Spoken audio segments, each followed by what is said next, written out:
வந்த போவிலே நேசமாக பேசினால் பாசம் மலருமாம். ஆசை தீர கொஞ்சிடாமல் இன்பம் மலருமாம். நேசமாக பேசிடாமல் பாசம் மலருமாம். ஆசை தீர கொஞ்சிடாமல் இன்பம் மலருமாம். அன்பிலே ஆடும் அமுத நிலை நாடும் கண்கள் உறங்கிடுமா, காதல் கண்கள் உறங்கிடுமா. அனைவருக்கும் இனிய மாலை வணக்கம். அழகமான கற்களை உலக வாசகர் வட்ட சார்பாக நடைபெற்றுக் கொண்டிருக்கின்ற இலக்கிய ஆர்வலர்கள் அமர்வின் பெருமை மிகு 94வது அமர்விற்கு வருகை தந்து சிறப்பித்துள்ள அனைத்து தமிழ் ஆளுமைகளையும் நகர் சார்ந்த பெரியவர்களையும் வணக்கத்துடன் வருக என்று அழைக்கின்றோம். திருக்கற்பான் வானோர்க்கு உயர்ந்த உலக புகழ். ரொம்ப அருமையான முறையில திருவள்ளுவர் பெருந்தகை இந்த குறளை காத்திருக்கிறார். எல்லா நேரங்களிலும் எல்லா மனிதர்களும் இந்த குறளை எடுத்துக்கொண்டோம் என்று சொன்னால் யான் எனது என்று சொல்லக்கூடிய அகப்பற்று புறப்பற்று என்ற இரண்டும் இல்லாமல் மிக எளிமையாக தன்னுடைய வாழ்க்கையை முடித்துக் கொள்வார். 94வது அமர்விற்கு வருகை இருந்திருக்கக்கூடிய அனைத்து ஆளுமைகளையும் நான் வணங்கி வரவேற்கின்றேன். வழக்கம் போலவே இந்த 94வது அமர்விற்கு யாரை தேடலாம் என்று நான் முயற்சி செய்த போது வளர்ந்து வரக்கூடிய அடுத்த இளைஞர்களாக இருக்கக்கூடிய அந்த வயதினரை பார்க்கின்ற போது பூதலூர் திருக்காட்டுப்பள்ளி அரசு கலைக்கல்லூரி, பூதலூர் இயங்க வேண்டிய கல்லூரி, திருக்காட்டுப்பள்ளியில் இயங்க வேண்டிய கல்லூரி தற்போது சமயம் பூதலூரில் இயங்கிக் கொண்டிருக்கிறது. அந்த பூதலூரிலே அந்த அருமையான தன்னுடைய தமிழ் பணி ஆற்றிக் கொண்டிருக்கக்கூடிய மிக இள வயதுடைய இப்பொழுதுதான் அவர் முனைவர் பட்டத்தை தொடங்கி இருக்கின்றார். நெட் என்று சொல்லக்கூடிய நேஷனல் எலிஜிபிலிட்டி டெஸ்ட், அதை தேசிய தரத்திலே அவர் தேர்ச்சி பெற்றிருக்கிறார். அதெல்லாம் கடந்து வருவது என்பது மிகவும் கடினமான ஒன்று. அதாவது தேசிய தரத்திலே முனைவர் பட்டத்தை பெறுவதற்கு முன்பாக அந்த நெட் என்று சொல்லக்கூடிய அந்த எக்ஸாம், அந்த பயிற்சி பெற்று அதன் வருவது என்பது மிகவும் இயலாத காரியம். அந்த இயலாத காரியத்தை என்னுடைய சிறப்பு விருந்தினராக வந்திருக்கக்கூடிய திருமதி அபிலா அவர்கள் செய்திருக்கிறார்கள். மிக அருமையான முறையிலே அவருடைய கல்லூரியில் எந்த ஒரு விழாவாக இருக்கட்டும், நடைபெறக்கூடிய அனைத்து விழாக்களிலும் அந்த நிகழ்ச்சிகளை ஒருங்கிணைத்து செய்யக்கூடிய அந்த பாங்கினை நான் பார்த்தேன். மிக செப்பமாக அனாவசிய சொற்களை எல்லாம் அதிலே கலக்காமல் மிக தெளிவான சொற்களை, பொருத்தமுற சொற்களை போட்டு அந்த நிகழ்ச்சியை சற்றும் பிசுறு தட்டாத வண்ணம் மிக சுவையாக வழிநடத்த செல்லக்கூடிய ஆற்றல் வாய்ந்த ஒரு சிறிய பெண்ணாக இன்றைக்கு வந்திருக்கின்றார். ரொம்ப அருமையான ஒரு பேச்சு. ஏனென்று சொன்னால் உலக தாய் திருநாளை பற்றி பேசுகின்ற போது அவருடைய பேச்சை நான் கேட்டேன். மிக வியந்து போனேன். மிக அருமையான ஒரு பேச்சு. அப்படிப்பட்ட அந்த பெண்மணியை நான் அணுகுகின்ற போது அவர் வருவதற்கு யோசித்தார். ஐயா, நான் எப்படி வருவது என்ன அப்படின்னு. இல்லம்மா, நீங்க வாங்க, எல்லாரும் உங்களுடைய தந்தை போல சகோதரர் போல இருக்கக்கூடியவர்கள் தான் வருவார்கள். ஆனாலும் அவர்கள் ஆற்றல் வாய்ந்தவர்கள், பிறதுறை சார்ந்தவர்கள், இருப்பினும் தமிழில் ஆலங்காரப்பட்டவர்கள் என்ற ஒரு ஆறுதலை சொல்லி தைரியத்தை ஊட்டி வந்திருக்கக்கூடிய அம்மையாரை நான் அப்படித்தான் வரவழைத்தேன் என்பதை இந்த நேரத்தில் நான் உங்களுக்கு சொல்ல கடமைப்பட்டிருக்கேன். அவர்களை என்பதன் காரணமாக வருகை நான் வரவேற்று பெருமகிழ்ச்சி அடைகின்றேன். சங்க இலக்கியத்திலே அகப்பாடலிலே தன்னுடைய முனைவப்பட்ட ஆய்வை தொடங்கியிருக்கின்றார். யாரிடம் அவர் முனைப்பட்டத்தை தொடங்கியிருக்கிறார் என்று சொன்னால், சற்று ஒரு வருடத்திற்கு முன்பு ஓய்வு பெற்ற குந்தவை நாச்சியார் கலைக்கல்லூரியுடைய முதல்வராக இருந்த ஜான் பீட்டர் ஐயா அவரிடமிருந்து அந்த ஆய்வை அவர் தொடங்கியிருக்கின்றார். மிக அருமையான ஒரு ஆய்வு. சங்க அகப்பாடல்களில் ஒரு மிக திறந்த ஒரு ஆய்வினை அவர் எடுத்திருக்கிறார். நற்றிணை, குறுந்தகை, அகநானூறு போன்ற குறிப்பிட்ட அகத்துறைகளை சார்ந்த அந்த பாடங்களை மட்டும் எடுத்துக்கொண்டு அவர் செய்திருக்கின்றார். இது ரொம்ப கடினமான ஒரு விஷயம். ஏனென்று சொன்னால் அதிலே உருவம், உருவகம், உள்ளுருவம், இறைச்சி போன்ற பல்வேறு விதமான தொல்காப்பில் சுட்டிக்காட்டக்கூடிய இலக்கண பொருள்கள் எல்லாம் அதில் இருக்கின்றது. அவற்றையெல்லாம் அவர் உள்வாங்கிக் கொண்டு இந்த ஆராய்ச்சியை தொடங்க இருக்கின்றார். அவர்களை மீண்டும் உங்கள் சார்பாக வருக வருக என்று வரவேற்பை நான் பெருமகிழ்ச்சி அடைகிறேன். வழக்கம் போல எங்களுடைய கௌரவ தலைவர், வரலாற்று புதினத்துக்குடைய சொந்தக்காரர் அவர்களையும் வணங்கி இந்த வரவேற்புரை நான் நிறைவு செய்வதற்கு முன்பாக அவர்களுடைய கல்லூரியிலே வேலை பார்க்கக்கூடிய பேராசிரியர் கையவி என்பவர்களுடைய மைந்தரோடு வந்திருக்கிறார். அவர்களையும் வருக வருக என்று இவர்கள் சார்பாக வரவேற்புரை நிறைவு செய்வதற்கு முன்பாக ஐயா ஒரு 5 மணித்துளிகள். சென்ற வாரமுடைய கூட்டுறவு காலிலே மிக அருமையான ஒரு தலைப்பின்றில் நடைபெற்றது. ரொம்ப அற்புதமான ஒரு நிகழ்வு. என்னால் பாராட்டாமல் இருக்க முடியவில்லை. ரொம்ப அற்புதமான ஒரு நிகழ்வு. நம்முடைய வேலுநாச்சியாரை மிக லாவகமாக ஒரு வரலாற்று புதினத்தை, முழுமையான ஒரு 200 பக்கங்கள் கொண்ட வரலாற்று புதினத்தை படித்தால் என்ன நிறைவு ஏற்படுமோ அந்த நிறைவை நமக்கு தந்திருக்கக்கூடிய நம்முடைய தந்தை ஜெயக்குமார் அவர்களுக்கு பலத்த கடவுளை எழுத்து ரொம்ப அருமையான முறையில நம்முடைய தனபா சார் அது அந்த கூட்டுறவு காலனியை சார்ந்த அந்த உறுப்பினர்கள் எல்லாம் மிக திறமான முறையில் செய்திருந்தார். இது உண்மையிலே எனக்கு நான் பார்த்து வியந்து போனது. ஏன்னா அந்த ஜீவபாரதி எழுதினது கூட இவ்வளவு சுவை இல்லை. நான் ஓப்பனா சொல்லிட்டேன். ஜீவபாரதி எழுதினது கூட நான் படிச்சிருக்கிறேன். ஆனால் எடுத்து சொல்லக்கூடிய நபர் தன்னை அதிலே முழு வயப்படுத்திக் கொண்டு அதோடு அந்த காட்சியோடு காட்சியாக அந்த தன்னை முழு தன்மையப்படுத்திக் கொண்டு செய்த அந்த பாவனை தான் இந்த பேச்சு. போன வாரம் அனைத்து தஞ்சை மக்களுடன் அனைத்து மக்களும் சென்று ஐயா உங்களுடைய பேச்சு வெகு சிறப்பு என்பது சுழல் வண்ணன் சோர்வையில் அஞ்சானவனை இகழ்வெள்ளல் யாருக்கும் அரிது என்பதை சொல்வது போல மிக அருமையான முறையில் ஐயா அவர்கள் அந்த பேச்சினை அவர்கள் கொண்டு சென்றார்கள். அவர்களுக்கு உங்களுடைய அழகமானவர் வாசல் வட்டத்தின் சார்பாக தனபால் ஐயா அவர்கள் கேட்டுக்கொண்டதற்கு இணங்க இந்த நன்றியை நான் தெரிவித்துக் கொள்கிறேன். இப்பொழுது முறையாக அவரிடம் ஒப்புவிக்கின்றேன். நன்றி, வணக்கம். செந்தமிழே நறுந்தேனே செயலினை மூச்சினை உனக்களித்தேனே நைந்தாய் நீ எனில் நைந்து போகும் என் வாழ்வு நன்னிலில் உனக்கெனில் எனக்கும் தானே என்னை வாழ வைக்கும் அன்னை தமிழுக்கு என் முதல் வணக்கம்.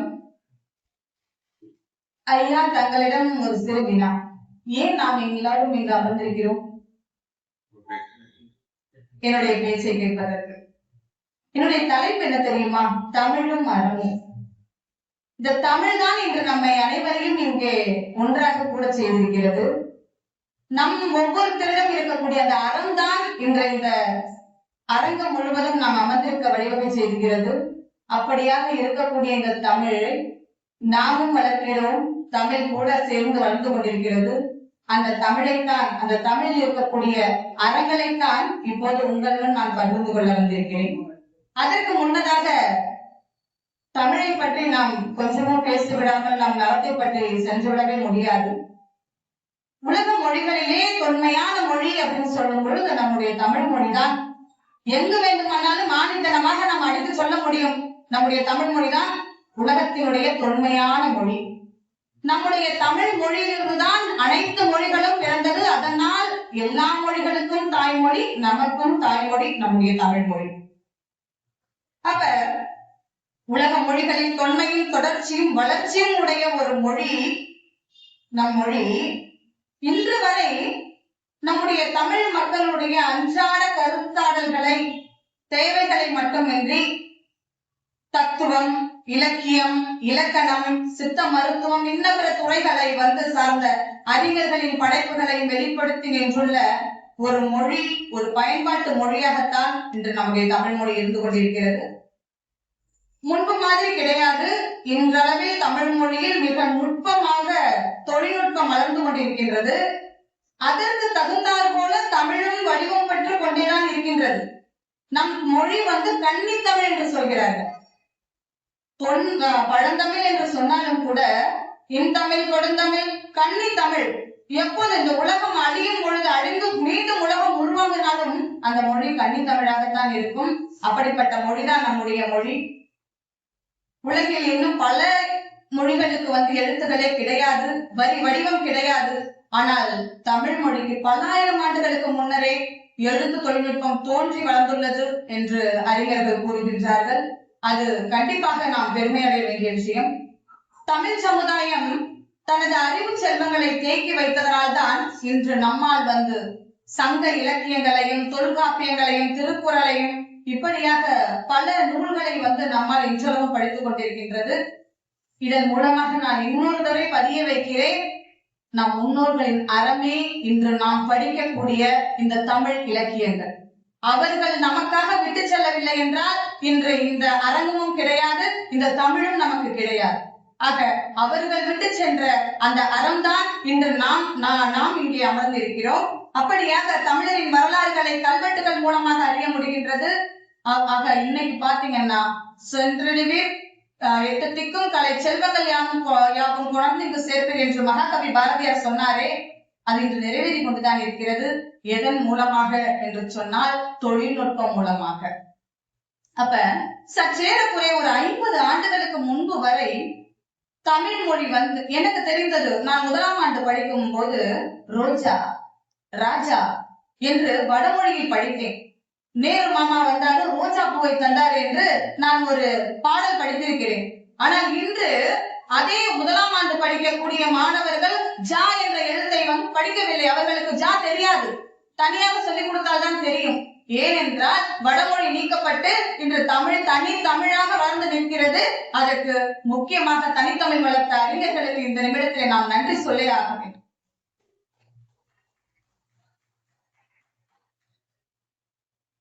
ஆக பல்வேறு இலக்கண இலக்கியங்கள் தமிழ் ஒரு மாக்கடல். அந்த மாக்கடலிலே பல வகை மீன்கள் இருக்கிறது. அந்த பல வகை மீன்களிலே நான் ஒரு மீனை பிடிக்கவில்லை, பிடிக்க முயற்சிக்கிறேன். அந்த மீன் தான் அறம். அறம் என்றால் என்ன அப்படின்னா, இப்ப தமிழ் மொழி என்பது ஒரு மொழி கிடையாது. அது நமக்கான வாழ்க்கை முறையையும் ஒரு மனித நேயத்தையும் கற்றுத்தரக்கூடிய ஒரு பண்பாட்டு செல்வம். நம் தமிழ் மொழி மனித வாழ்வின் உயர்ந்த நெறிகளை எந்த வார்த்தையால் குறிப்பிடுகிறது தெரியுமா? அறம் என்ற சொல்லின் மூலமாகத்தான் உலகிற்கு எடுத்து சொல்கிறது. அறம் நாம் நினைப்போம், அறம் என்றால் என்ன? அறம்னா நல்லது செய்வது தானே, நல்லது தானே அப்படின்ற ஒரே வார்த்தைக்குள்ளே அறத்தை நிறுத்திவிட முடியாது. அறம் என்றால் நல்ல செயல்தான், நல்வினைதான். நல்லவற்றை செய்வதும் தீமையை களைவதும் அறம். அது உயிர்கள் மீதான இரக்கம். பிறருக்கு இன்னும் எளிமையா நம்ம சொல்ல போனால், பிறருக்கு உதவுதல், உண்மையை பேசுதல், தீமை செய்யாமல் இருத்தல், அன்பும் கருணையும் காட்டுதல், ஒழுக்கமாக நடத்தல், இத்தனையும் அறத்திற்குள்ளாக வரும். ஆக அதனால்தான் வள்ளுவர் பெருந்தகை சொல்கிறார், அறத்தின் நூங்கு ஆக்கமும் இல்லை, அதனை மறத்தலின் மூங்கில்லை கேடு என்று சொல்கிறார். அறத்தை விட உயர்ந்த செல்வமே இல்லை. நாம் நினைத்து கொண்டிருப்போம், நம்மிடம் அத்தனை செல்வம் இருக்கிறது, இத்தனை செல்வம் இருக்கிறது என்று நினைத்துக் கொண்டிருக்கிறோம். அதெல்லாம் செல்வமே கிடையாது. தற்போது நாம் ஆடம்பரமாக வாழக்கூடிய வாழ்க்கைக்கு தேவையான பொருள்கள் தான். ஆனால் நாம் கூடவே வருவது எது என்றால் அறம் மட்டுமே நம் கூடவே வருவது. அதனால்தான் அறத்தை விட செல்வம், பெரிய செல்வம் எதுவும் இல்லை, அறத்தை மறப்பதை விட பெரிய தீமையும் இல்லை என்று இந்த திருக்குறளிலே அவர் சொல்கிறார். அப்ப இதை நாம் வலுவாக நாம் உள்வாங்கிக் கொள்ள வேண்டும். அறம் என்றால் என்ன, அறத்தை வைத்து நாம் என்ன செய்ய வேண்டும் என்பது. அப்ப மனிதனை மனிதனாக மாற்றக்கூடிய ஒழுக்க நெறிதான் அறம். நீங்க நினைச்சிருக்கலாம், இந்த தலைப்பை ஏன் நான் இப்ப எடுத்தேன், இந்த அறம் என்பதை நான் ஏன் இங்கே சொல்கிறேன். கடந்த ஒரு வார காலமாக கோவையில் ஒரு 10 வயது சிறுமி பாலியல் துன்பத்திற்கு ஆளாகி இருந்த அந்த செய்திகளை நாம் கேட்டு நம் மனம் அனைவருமே, எல்லோரும் அப்பாக்கள் வயது, இன்னும் சொல்ல போனால் ஒரு தாத்தாவின் வயது, எனக்கு ஒரு பிள்ளையின் வயது, என்னுடைய வயதுக்கு ஒரு பிள்ளையின் வயது. அந்த சிறுமியினுடைய முகம் சிதைக்கப்பட்டது என்று சொன்னார்கள் தொலைக்காட்சி. நான் என்னிடத்திலே என்னுடைய குழந்தைக்கு அப்படி நடந்திருந்தால் எவ்வாறு என்னுடைய மனம் துடித்திருக்கும் என்று ஒரு நிமிடம் யோசித்து பார்த்தேன். அப்போது அதை செய்தவர்கள் அந்த சிறுமியை விட 20 வயது பெரியவர்கள். அப்ப 20 வயது பெரியவர்கள் அந்த சிறுமியை அப்படியாக கொடுமைப்படுத்தி அந்த குழந்தையை கொல்ல வேண்டும் என்று நினைத்தால் அவனிடம் அறம் எங்கே சென்றது? ஏன் அவனிடம் அறம் இல்லை? இந்த தமிழ் சமூகம் ஏன் அவனிடம் அறத்தை விதைக்க மறந்தது? இன்று காலையில் நாம் 2 நாளா பார்க்கல, 10ஆம் வகுப்பு பொதுத் தேர்வில் 10,000 மாணவர்கள் தமிழிலே தோல்வி. எங்க சென்று கொண்டிருக்கிறது நம்முடைய தமிழகம்? 100க்கு 100 எடுக்கக்கூடிய மாணவர்களும் இங்கேதான் இருக்கிறார்கள். 10ஆம் வகுப்பிலே 10,000 பேர் தோல்வி என்று சொல்லக்கூடிய செய்தியும் இங்கேதான் இருக்கிறது. அப்போது தமிழ் மீது இருக்கக்கூடிய ஆர்வம் குறைந்து விட்டதா மாணவர்களுக்கு? அப்ப தமிழை படிக்கவில்லை என்றால் அவன் வாழ்க்கையை படிக்கவில்லையே. தமிழ் தானே அறத்தை சொல்லும், தமிழ் தானே பண்பாட்டை அவனுக்கு வகுக்கும். அப்படி இருக்கும்போது அவன் ஏன் அந்த தமிழை அவன் படிக்கவில்லை? அப்ப தமிழ் அவன் படிக்கவில்லை என்றால் அவனுடைய காலம் கடந்த காலம் எப்படி இருக்க போகிறது என்ற எனக்கு ஒரு கேள்வி. அவன் எப்படி நல்லவனாக வளருவான் அப்படி என்ற கேள்வி. இந்த உலகத்தில் உள்ள பொருட்களை எல்லாம் உயிருள்ள பொருட்கள், உயிரற்ற பொருட்கள் அப்படின்னு சொல்லிட்டு 2 வகையாக நாம் பிரிக்கலாம். துன்பத்தை நினைத்து வருந்துவதும் இன்பத்தை நாம் உணர்ந்து கழிப்பதும் எல்லா உயிர்களுக்குமே ஒரு இயல்பான ஒரு நிகழ்வுதான். ஆனால் மக்கள் வாழ்க்கை மனிதம் என்று வரும் பொழுது நம்மிடம் என்ன இருக்கிறது என்றால் பகுத்தறிவு என்று ஒன்று இருக்கிறது. அந்த பகுத்தறிவு விளக்கம் அடைந்திருப்பதும் அவாவில் இருப்பதுமே நிற்றலுமேதான் அறம். நம்மை பொறுத்தவரை ஏனைய உயிர்கள் போலவே மனிதன் 5 அறிவும் உண்டு. 6வது அறிவாக அவனுக்கு மனம் இருப்பதனால் அவனை 6வது அறிவாக கருதுகிறார்கள். அந்த மனம் என்னும் கருவியை பயன்படுத்தவும் வல்லவனாக இந்த மனிதன் விளங்குகிறான். இந்த மனிதனுடைய வாழ்க்கையானது மெய், வாய், மூக்கு, கண், செவி என்பவற்றை அடிப்படையாக கொண்டு வாழக்கூடிய வாழ்வு மட்டும் கிடையாது. அறியாமை வழியாக வரக்கூடிய துன்பங்களை நீக்கி இன்பத்தை நுகர்தல் பொருட்டே இவனிடம் அறிவு விளக்கம் அமைந்துள்ளது. இதனை உணர்ந்த தொல்காப்பியர் தான் இங்கதான் வர்றார். எல்லா உயிருக்கும் இன்பம் என்பது தான் அமர்ந்து வருவும் மேவச்சாகும் அப்படின்னு சொல்ற. உலகத்துல ஓரறிவு உயிரான தாவரங்கள் முதல் 6 அறிவு உயிரான மனிதர்கள் வரை எல்லா உயிர்களுக்கும் இன்பம் என்பது பொது. அந்த இன்ப உணர்வு எல்லா உயிர்களும் விரும்பி அடையக்கூடிய உணர்வு அப்படின்னு இன்பத்தை கொண்டுட்டு வரும். அப்ப இன்பத்தை இங்க கொண்டுட்டு வரும் பொழுது அறம், பொருள், இன்பம் அப்படிங்கிறத பாகுபடுத்தியும் தொல்காப்பியர் காமிக்க வராரு. இன்பமும் பொருளும் அறனும் என்றாங்க அன்போடு உணர்ந்த 5 என்று சொல்கிறார். இந்த 5 நிலத்திலே வாழக்கூடிய மக்கள் எதையெல்லாம் தெரியுமா? அவர்களுக்கு எதையெல்லாம் கொண்டு வாழ்கிறார்கள் தெரியுமா? இன்பமும் பொருளும் அறனும். அப்ப முதலிலே அவர் எதை சொல்லுகிறார் என்றால் இன்பத்தை சொல்லுகிறார் முதலிலே. அதற்கு அடுத்தா போலத்தான் நன்னூலார் நாற்கவிராச நம்பி சொல்கிறார், அறம், பொருள், இன்பம், வீடு அடைதல் நூற்பயனே. ஒரு நூலை நாம் கற்பதன் மூலமாக மனிதன் அறநெறி, பொருள் ஈட்டுதல், இன்பம் துய்த்தல் மற்றும் வீடு பேறு அடைதல், இது 4ஐயுமே அவனால அடைய முடியும் அப்படின்னு சொல்லி அறம், பொருள், இன்பம். ஔவையாரே முதலே ஆத்திச்சூடியில அறம் செய்ய விரும்புதானே, வேறு எந்த வார்த்தையுமே அவர் போடவில்லையே. அறம் செய்ய விரும்பு அந்த முதல் வார்த்தையே. அப்படியெல்லாம் இருக்கும் பொழுது இந்த நன்னூல் நமக்கு எந்த வகையான அறத்தை நமக்கு சொல்லும் அப்படின்னு சொல்லி பார்க்கும்போது, ஒரு கல்வியானது மனிதனுக்கு நற்பண்புகளையும் உலகியல் அறிவையும் ஒழுக்கத்தையும் கற்றுத்தந்து அவனை சிறந்தவனாக மாற்ற வேண்டும். அப்ப கற்பிக்கும் ஆசிரியர் எந்த அறத்துடன் இருக்க வேண்டும் அப்படிங்கறத நன்னூல் சொல்லுது. ஆசிரியர் அறம் இருந்தால் தானே மாணவர்கள் அறமுடையவர்களாக வருவார்கள். அப்ப எவ்வகையான இலக்கணத்தை பெற்றிருக்க வேண்டும் அப்படிங்கும் பொழுது அவரிடம் கருணை இருக்க வேண்டும், பொறை இருக்க வேண்டும், பொறுமை இருக்க வேண்டும், நடுநிலைமை, புலாக்கோ தராசு தட்டில் எப்படி அளந்தால் எப்படி நடுநிலைமை இருக்குமோ அந்த மாதிரி நடுநிலைமை இருக்க வேண்டும். மேலும் மற்ற உயிர்களிடம் அன்பு கொண்டவராக அவர் இருக்க வேண்டும். இதுதான் நன்னூல் சொல்லக்கூடிய ஆசிரியரின் தகுதிகள். ஆசிரியர் இல்லாதவர்களுடைய தகுதிகளையும் அது சொல்லுகிறது. மாணவர்களுடைய தகுதிகளை மாணவர்களுக்கென்று சில அறங்களை வைத்திருக்கிறது. மாணவர்களுடைய எப்படி மாணவர்களுக்கு இலக்கணம் வகுக்க வேண்டும் அப்படி என்றால், மாணவன் என்பவன் பணிவுடையவனாகவும் அறிவுடையவனாகவும் சொல்லப்படும் பொருளை பசு மற்றும் அன்னப்பறவை போல ஏற்றுக்கொண்டு சிந்திக்கக்கூடிய நல்லொழுக்கமுடையவனாக இருத்தல் வேண்டும் மாணவன் என்பவன் அப்படிங்கிறத நன்னூல் சொல். நான் ஒரு ஆசிரியர், திருக்காட்டுப்பள்ளியிலே தமிழ்துறையிலே பணிபுரியக்கூடிய கௌரவ விரிவுரையாளர். இந்த நன்னூலில் இருக்கக்கூடிய மாணவனுடைய இலக்கணத்தை நான் அவனுக்கு போதிக்கும் பொழுது சில பேர் பேசுறோம், சில பேருக்கு என்னன்னே புரியாது. இன்னைக்கு காலகட்டத்தில் இருக்கக்கூடிய அப்ப வகுப்பறையில் இருக்கக்கூடிய சூழலே இன்றளவு மாற்றம் பெறும் பொழுது இந்த இலக்கணத்தை அவனிடம் நாம் புகுத்த வேண்டியது ரொம்ப கட்டாயம். அடுத்ததாக அறத்திற்கே பேர் போன அந்த நீதி நூல்கள், 18 நூல்களில் 11 நூல்கள் நமக்கு நீதி நூல்கள் என்று சொல்கிறார்கள். அந்த 11 நூல்களை நாம் விட்டுவிட்டு வள்ளுவ பெருந்தகை என்ன சொல்கிறார், நமக்கு தேவையானதை எடுத்துக்கொள்வோம். இப்போது நேரம் நமக்கு அரைமணி என்பதனால் நான் வள்ளுவ பெருந்தகையை பற்றி உங்களிடம் சொல்கிறேன். திருக்குறள்ல அறத்துப்பால்ல சொல்லியிருக்கக்கூடிய 38 அதிகாரத்துல சொல்லக்கூடிய எல்லாமே நமக்கு அறம்தான், அற கருத்துக்கள் தான். அதில் எந்த ஒரு மாற்றமும் கிடையாது.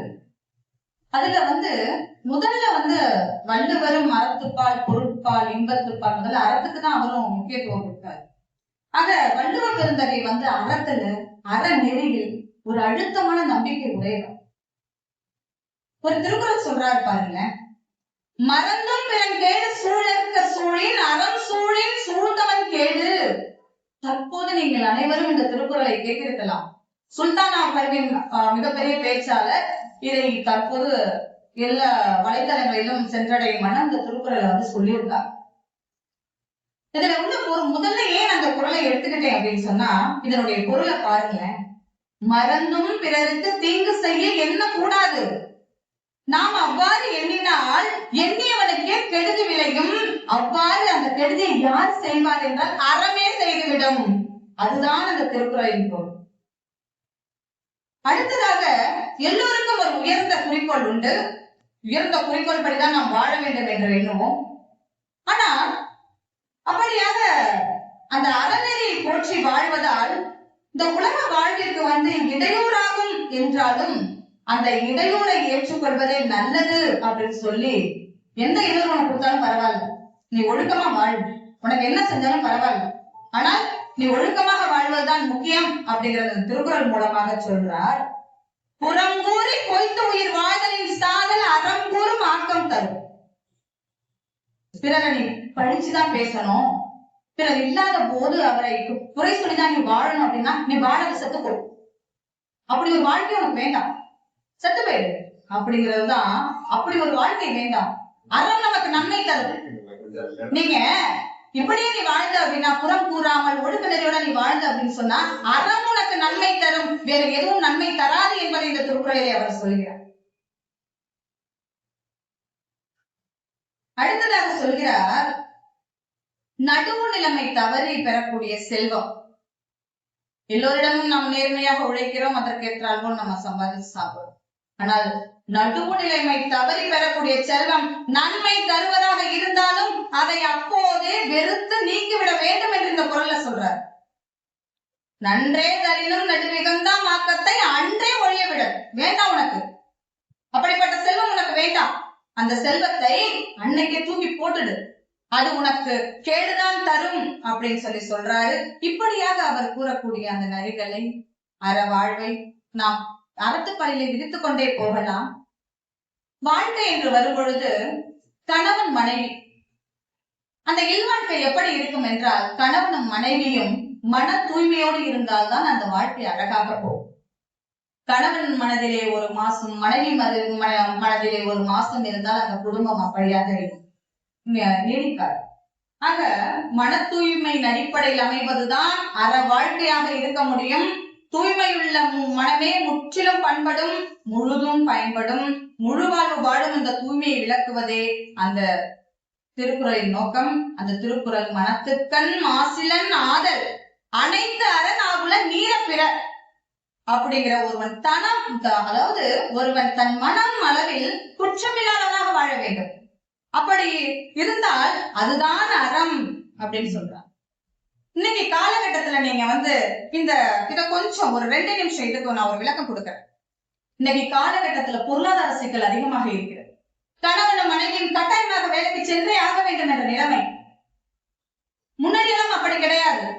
கணவன் பொருளீட்ட செல்வான், மனைவி வீட்டை பாத்துக்குவாங்க, பிள்ளைகளை வளர்ப்பாங்க, மனைவி மகளிர் அப்படிலாம் சொல்லுவாங்க, எல்லாமே சொல்றாங்க. ஆனா இன்னைக்கு பெண்களும் வேலைக்கு செல்ல வேண்டிய நேரம். அப்ப வெளியில் செல்லும் பொழுது அவனுக்கு அங்கே ஏகப்பட்ட பிரச்சனைகள், இந்த பெண்களுக்கு ஏகப்பட்ட பிரச்சனை. வீட்டுக்குள்ளே இருவரும் வரும் பொழுது பொருளாதார சிக்கல். இதில் இன்றைக்கு பார்த்தீர்கள் என்றால் குடும்பத்தில் அமைதி கிடையாது. ஆக இந்த திருக்குறளை கணவன் மனைவி படிக்க வேண்டும் என்பதற்காகவே இன்னைக்கு காலகட்டத்திற்கு எழுதியுள்ளது போல இந்த திருவள்ளுவர் எழுதியிருக்கிறார். அடுத்ததாக பார்த்தீங்க அப்படின்னா விருந்தோம்பல். நம்முடைய தமிழரின் மிகப்பெரிய அறம் விருந்தோம்பல். இது இல்லறத்தின் ஒரு சிறந்த அறம் இந்த விருந்தோம்பல் அப்படிங்கிறது. இருந்தோம்பி இல்வாழ்வதெல்லாம் விருந்தோம்பி வேளாண்மை செய்தல் பொருட்டு அப்படிங்கிறதுதான் அவருடைய வாக்கு, வள்ளுவருடைய வாக்கு. அப்ப விருந்தோம்பலுக்கு எந்த அளவுக்கு முக்கியத்துவம் கொடுக்கிறார் என்று இதன் மூலமாக தெரியும். இன்னொரு குறள்ல சொல்றாரு பாருங்க, மோக்க குழையும் அனிச்ச முகந்திருந்து நோக்க குழையும் விருந்து என்று சொல்கிறார். பண்டைய நாகரிகத்தின் உயர்ந்த பண்பாடே உயர்ந்த அறமே விருந்தோம்பல் தானே. அப்ப மோப்ப குழையும் அனிச்சம் பூவை முகர்ந்த அளவிலே வாடிவிடும். நான் பார்த்திருக்கோமா என்று தெரியவில்லை. அனிச்சம் இது வரைக்கும் நான் பார்த்ததில்லை. பார்த்து முகந்த மாத்திரத்திலேயே வாடிவிடுமா? விருந்தினரை நீங்கள் வேறுபட்டு பார்த்தால் அவர் முகம் வாடிவிடும். அப்ப என்ன சொல்றார்? எப்படி இன்முகத்தோடு வரவேற்க வேண்டும், நாம் விருந்து கொடுக்கிறது. விருந்து என்பது இவர் சொல்வது போல இப்ப இன்றைக்கு இருக்கக்கூடிய விருந்து போல கிடையாது. அவர் கொடுக்கக்கூடிய விருந்தோம்பல் என்பது அது வேறு. இன்று நாம் வாழ்ந்து கொண்டிருக்கக்கூடிய விருந்து வேறு, நாம் வாழ்க்கையில நடைபெறக்கூடிய விருந்து வேறு. அடுத்து இதிலே நம்ம இந்த விருந்தோம்பல் அப்படிங்கிறதுலயே எல்லோருக்கும் தெரிந்ததுதான் ஔவையார் அதியமான் மலையாளத்துக்கு போகும் பொழுது அங்கே அதே வகை நெல்லிக்கனி கிடைக்கிறது அவருக்கு. அந்த நெல்லிக்கனி தான் உண்ணாது ஔவைக்கு கொடுக்கிறார். அப்ப ஔவை அந்த நெல்லிக்கனியினுடைய ரகசியம் என்னவென்று எல்லோருக்கும் தெரியும். நீண்ட நாள் அந்த நெல்லிக்கனியை சாப்பிட்டால் நீண்ட நாள் உயிரோடு வாழலாம், சாகாவரம் கிடைக்காது. அப்படியாக ஔவையார் வாங்கி சாப்பிட்டு இதனுடைய பயன் என்னன்னு கேட்கும்போது மிகப்பெரிய வியப்புற்று, அதிகமான நீ நெடிது வாழ நினையாது எனக்கு தந்து என்னை நெடிது வாழ செய்த நீ பெருந்தகையை என்ன என்பேன் கேக்குறான். சின்ன பொருள் தானே. கரிய சோழச்சரம் இருந்தா நோண்டு நெல்லிக்கனி கொண்டு வந்து கொடுக்குற, நான் உன்னுடைய அந்த பெருந்தகை இப்படிப்பட்ட இந்த அன்பை நான் என்னென்று சொல்வேன். இந்த நெல்லிக்கனியினுடைய அருமை கருதாது எனக்கு தந்து சாதனை நீக்கிய நீ நிலமணி மிடற்று கண் உதலப்பன் போல மண்ணுவாயாக என்று அங்கனமே பாராட்டுகிறார். அதியமான பிற்கால கவிஞர் விவேக சிந்தாமணியிலே விருந்தோம்பலை பற்றி எழுதுகிறார் ஒரு கவிதை. ஒப்புடன் முகம் மலர்ந்து உபசரித்து உண்மை பேசி உப்பிலா கூழிட்டாலும் உண்பதே அமிர்தமாகும். முப்பழமோடு பாலென்னும் முகம் கடுத்திடுவாராயின் கப்பிய பசியினோடு கடும்பசி ஆகும் தானே சொல்ற வேக சிந்தாமணி. நீங்க முகமலர்ந்து கூழ் கொடுத்தா கூட இருந்து நீங்க முக்கனிய வச்சுக்கிட்டு அன்னமோட வச்சுக்கிட்டு கொஞ்சம் நீங்க முகத்தை கடுமையா வச்சுக்கிட்டு கொடுத்தா அது விருந்து கிடையாது அப்படின்னு வேக சிந்தாமணியில ஒரு கவிஞர் சொல்லியிருக்கார். அடுத்ததாக இல்லறம் என்று வரும் பொழுது கண்ணகி அனவோருக்கு அளித்தலும் அந்தனர் ஓம்பலும் துறவோருக்கு எதிர்த்தலும் தொல்லோர் சிறப்பின் விருந்து எதிர்கொடலும் இழந்த என்னை அப்படின்னு கண்ணகி மூலமாக இளங்கோடிகள் சிலப்பதிகாரம். அப்ப இல்வாழ்க்கை காதலர் இருவருமே ஒருமனப்பட்டு அற செயல்களுக்காக தியாகம் செய்துதான் வாழ்ந்து கொண்டிருக்கிறார்கள். ஒருவருக்கு ஒருவர் தியாகம் தான். இல்வாழ்க்கை என்பது சாதாரண விஷயம் கிடையாது. எனக்கு பிடித்தது உங்களுக்கு பிடிக்காது, உங்களுக்கு பிடித்தது எனக்கு பிடிக்காது. எனக்கு பிடிக்க வேண்டும் என்று உங்களுக்கு பிடித்ததை நீங்கள் தியாகம் செய்ய வேண்டும், உங்களுக்கு பிடிக்கிறது என்று எங்களுக்கு பிடித்ததை நாங்கள் தியாகம் செய்வோம். அப்படியாக தியாகம் செய்யக்கூடிய வாழ்க்கை தான் இந்த வாழ்க்கை. அப்ப இந்த வாழ்க்கையிலே இருவரும் ஒரு மனம் உடையவராக உலக நன்மை கருதி வாழும் சிறப்பை தான் இந்த இல்லறம் காட்டுகிறது. அன்பும் மரணம் உடைத்தாயின் வாழ்க்கை பண்பும் பயனும் அது. அன்புடன் வாழ்வதே இல்வாழ்க்கையின் பண்பாகும், அறத்தை போற்றி வளர்ப்பதே அதனுடைய பயனாகும் என்று திருவள்ளுவர் சொல்கிறார். இப்போது இல்லறம் துறவரம் ரெண்டுமே அறம் தானே. இல்லறம் துறவரம் எது சிறந்தது அப்படின்னு சொல்லி கேட்கிறான். இல்லறம் துறவரம். ஆக இல்லறம் துறவரம் இரண்டிற்குமே அறப்பண்பு மிக்கதாய் வாழ வேண்டும் என்றுதான் வள்ளுவர் சொல்றாரு. ஆனா நம்முடைய வாழ்க்கை இல்லறம் என்பது எப்போது துவங்குகிறது அப்படின்னு சொல்லி பார்க்கும்போது இளமை காலத்திலே நம்முடைய வாழ்க்கை துவங்குகிறது. அப்படி துவங்கும் பொழுது நாம் நம்மையும் காத்து பிறரையும் காத்து அறநெறியோடு வாழ்க்கையை கொண்டு சென்று கொண்டிருக்கிறோம். ஆனால் துறவரம் அப்படி அல்ல. வாழ்க்கையெல்லாம் முடிந்த பிறகு முதுமை காலத்திலே ஏதொன்றும் செய்ய முடியாமல் பொருளீட்டவும் பகுத்தனவும் இயலாத நிலை வந்து எய்தியவுடன் அப்போது வாழ்க்கையை மாற்றி அமைத்துக் கொண்டு அனைத்தையுமே துறந்து வாழ நேரிடும். அந்த இரண்டில் வந்து எது சிறந்தது அப்படின்னு சொல்லி பார்க்கும் பொழுது துறவரத்தை விட இல்லறம் தான் சிறந்தது. ஆக மற்றவர்களையும் அறவழியில் வாழச் செய்து தானும் அறநெறியில் இருந்து வழுவாது வாழ வல்லது இல்வாழ்க்கை. தான் மட்டிலும் நன்மை அடைவதற்காக தவம் செய்தோர் மேற்கொள்வது துறவர வாழ்க்கை. அதுக்குதான் சொல்றாங்க, ஆற்றின் ஒளிக்கு அறநிழற்கா இல்வாழ்க்கை நோற்பாரின் நோன்மை உடைத்து அப்படிங்கிற திருக்குறள் மூலமாக சொல்றாங்க. அடுத்ததாக கற்பு. தமிழ்நாட்டில் ரொம்ப முக்கியமான ஒரு பண்பாடு வந்து கற்பு. அதுவும் ஒரு அறத்தின் கீழ் தான் வருகிறது. அந்த கற்பை பற்றி புகழும் பொழுது திருவள்ளுவர் சொல்றாரு, பெண்ணின் பெருந்தக்க யாவுல கற்பெண்ணும் திண்மை உண்டாங்க பிரிவு கேட்கிறார். இல்வாழ்க்கையில கற்பு அப்படிங்கிற உறுதியில இருந்து விட்டால் அந்த பெண்ணை விட பெருமை உடையவை வேறு என்ன இருக்கின்றன அப்படின்னு கேட்கிறார். அப்ப இன்றைய காலத்தில் இந்த பொது அவையிலே கண்டிப்பாக நான் ஒன்று சொல்ல வேண்டும். கற்பு பண்டைய காலத்தில் இதை பற்றி பேச்சே கிடையாது. ஆனால் இன்று எல்லோரும் பாரதி கண்ட புதுமை பெண்களாக மாறி இதற்கு விளக்கம் கேட்கக்கூடிய அளவிற்கு இன்றைய தமிழ்நாடு சென்று கொண்டிருக்கிறது. இதை முற்றிலும் யாராலும் மறுக்க முடியாது. ஆக கற்பு என்றால் என்ன என்பதை கண்டிப்பாக தெரிந்து கொள்ள வேண்டும். ஆக கற்பு என்றாலே நமக்கு யார் நினைவுக்கு வருவது என்றால் சீதை தான். கற்பு கரசு சீதை கற்பை சோதித்தவர் வந்து ராமன். இப்படியாக நம்ம சீதைய ஒரு தடவை இந்த கற்பை சீதையின் மேல வைத்து கண்ணகி ஃபர்ஸ்ட் முதல்ல கண்ணகி, அதுக்கப்புறம் நான் ரெண்டாவது மாத்திக்கிட்டேன். என்ன சொன்னேன்னா சந்தேகம்னு சொல்லிட்டேன். இந்த கற்பை சீதையின் மேல் வைத்து அனுமன் வாய்மொழியாக கம்பர் சொல்றாரு, அங்கதன் தலைமையில உங்களுக்கு எல்லாருக்கும் தெரிஞ்சிருக்கும், நீங்க எல்லாம் என்னை விட ஆழங்கால் பட்டவர்கள். அங்கதன் தலைமையில சீதையை தேடி தென் திசை சென்ற வானர வீரர்கள் வந்து வெற்றியோட வராங்க. யாரு பார்த்தாங்க அப்படின்னா லங்காபுரியிலே அசோகவனத்தில் இருந்த சீதையை பார்த்துட்டு தான் வருகிறார்கள். அவர்கள் மகிழ்ச்சியாக வந்ததை பார்த்துவிட்டு அனுமனை நோக்கி ராமன் வந்து என்ன சொல்வாரோ என்று நிற்கிறார் அந்த இடத்துல. அப்ப அந்த ராமன் வருவை நோக்கி இருந்த அந்த ராவணன் வந்து குறிப்பினால் அறியக்கூடிய திறன் படைத்த ராமன் வந்து குறிப்பினால் அறியக்கூடிய திறன் படைத்தவர் அப்படிங்கிறது கம்பராமாயணம் படிச்சுதான் தெரியும். அப்ப வண்டுரை ஓதியும் வழியல் மற்றவள் கண்டதும் உண்டு அவள் கற்பும் நன்றன கொண்டனன் அப்படின்னு சொல்லி கேள்வி கேட்கிறான். அப்ப ராமனை அடைந்த அனுமன் அங்கேருந்து வரான். வந்துட்டு சொல்றான், இதுதான் அறம். அப்ப என்னுடைய மனைவி நீ பாத்தியா? எந்த கேள்வியும் கேட்க, என்னுடைய மனைவியை பாத்தியா? என்ன கண்ணை குறிப்பால் அறிஞ்சு இவங்க சந்தோஷமா இருக்கிறத பார்த்துட்டு என்னுடைய மனைவி நல்லா இருக்கா, கற்போட இருக்கா அப்படின்னு அவருக்கு தெரியுது. ஆனாலும் அனுமனுடைய வாயில் இருந்து அந்த வார்த்தையை கேட்க வேண்டும். அப்ப அனுமனையினுடைய வார்த்தையை கேட்கறதுக்காக அப்படி இருக்கிறார். அப்ப சொல் கண்டனன், முதல் வார்த்தை கண்டனன் கற்பினுக்கு அணியை கண்களால் சொல்லிட்டார், முடிஞ்சு போச்சு. வேற எதுவுமே வேண்டாம், நான் கண்டேன், பார்த்துட்டேன். யார? கற்பினுக்கு அணியாக திகழும் உன்னுடைய மனைவியை நான் பார்த்து விட்டேன் அப்படின்னு சொல்லி. அப்ப ஒரு பெண் ஒருத்தி மிகவும் நெருக்கடியான ஒரு நிலையிலும் மனது உறுதியோடு கற்பு நிலையில் சிறிதும் வலுவாது இருக்க இருப்பதுதான் கற்பு.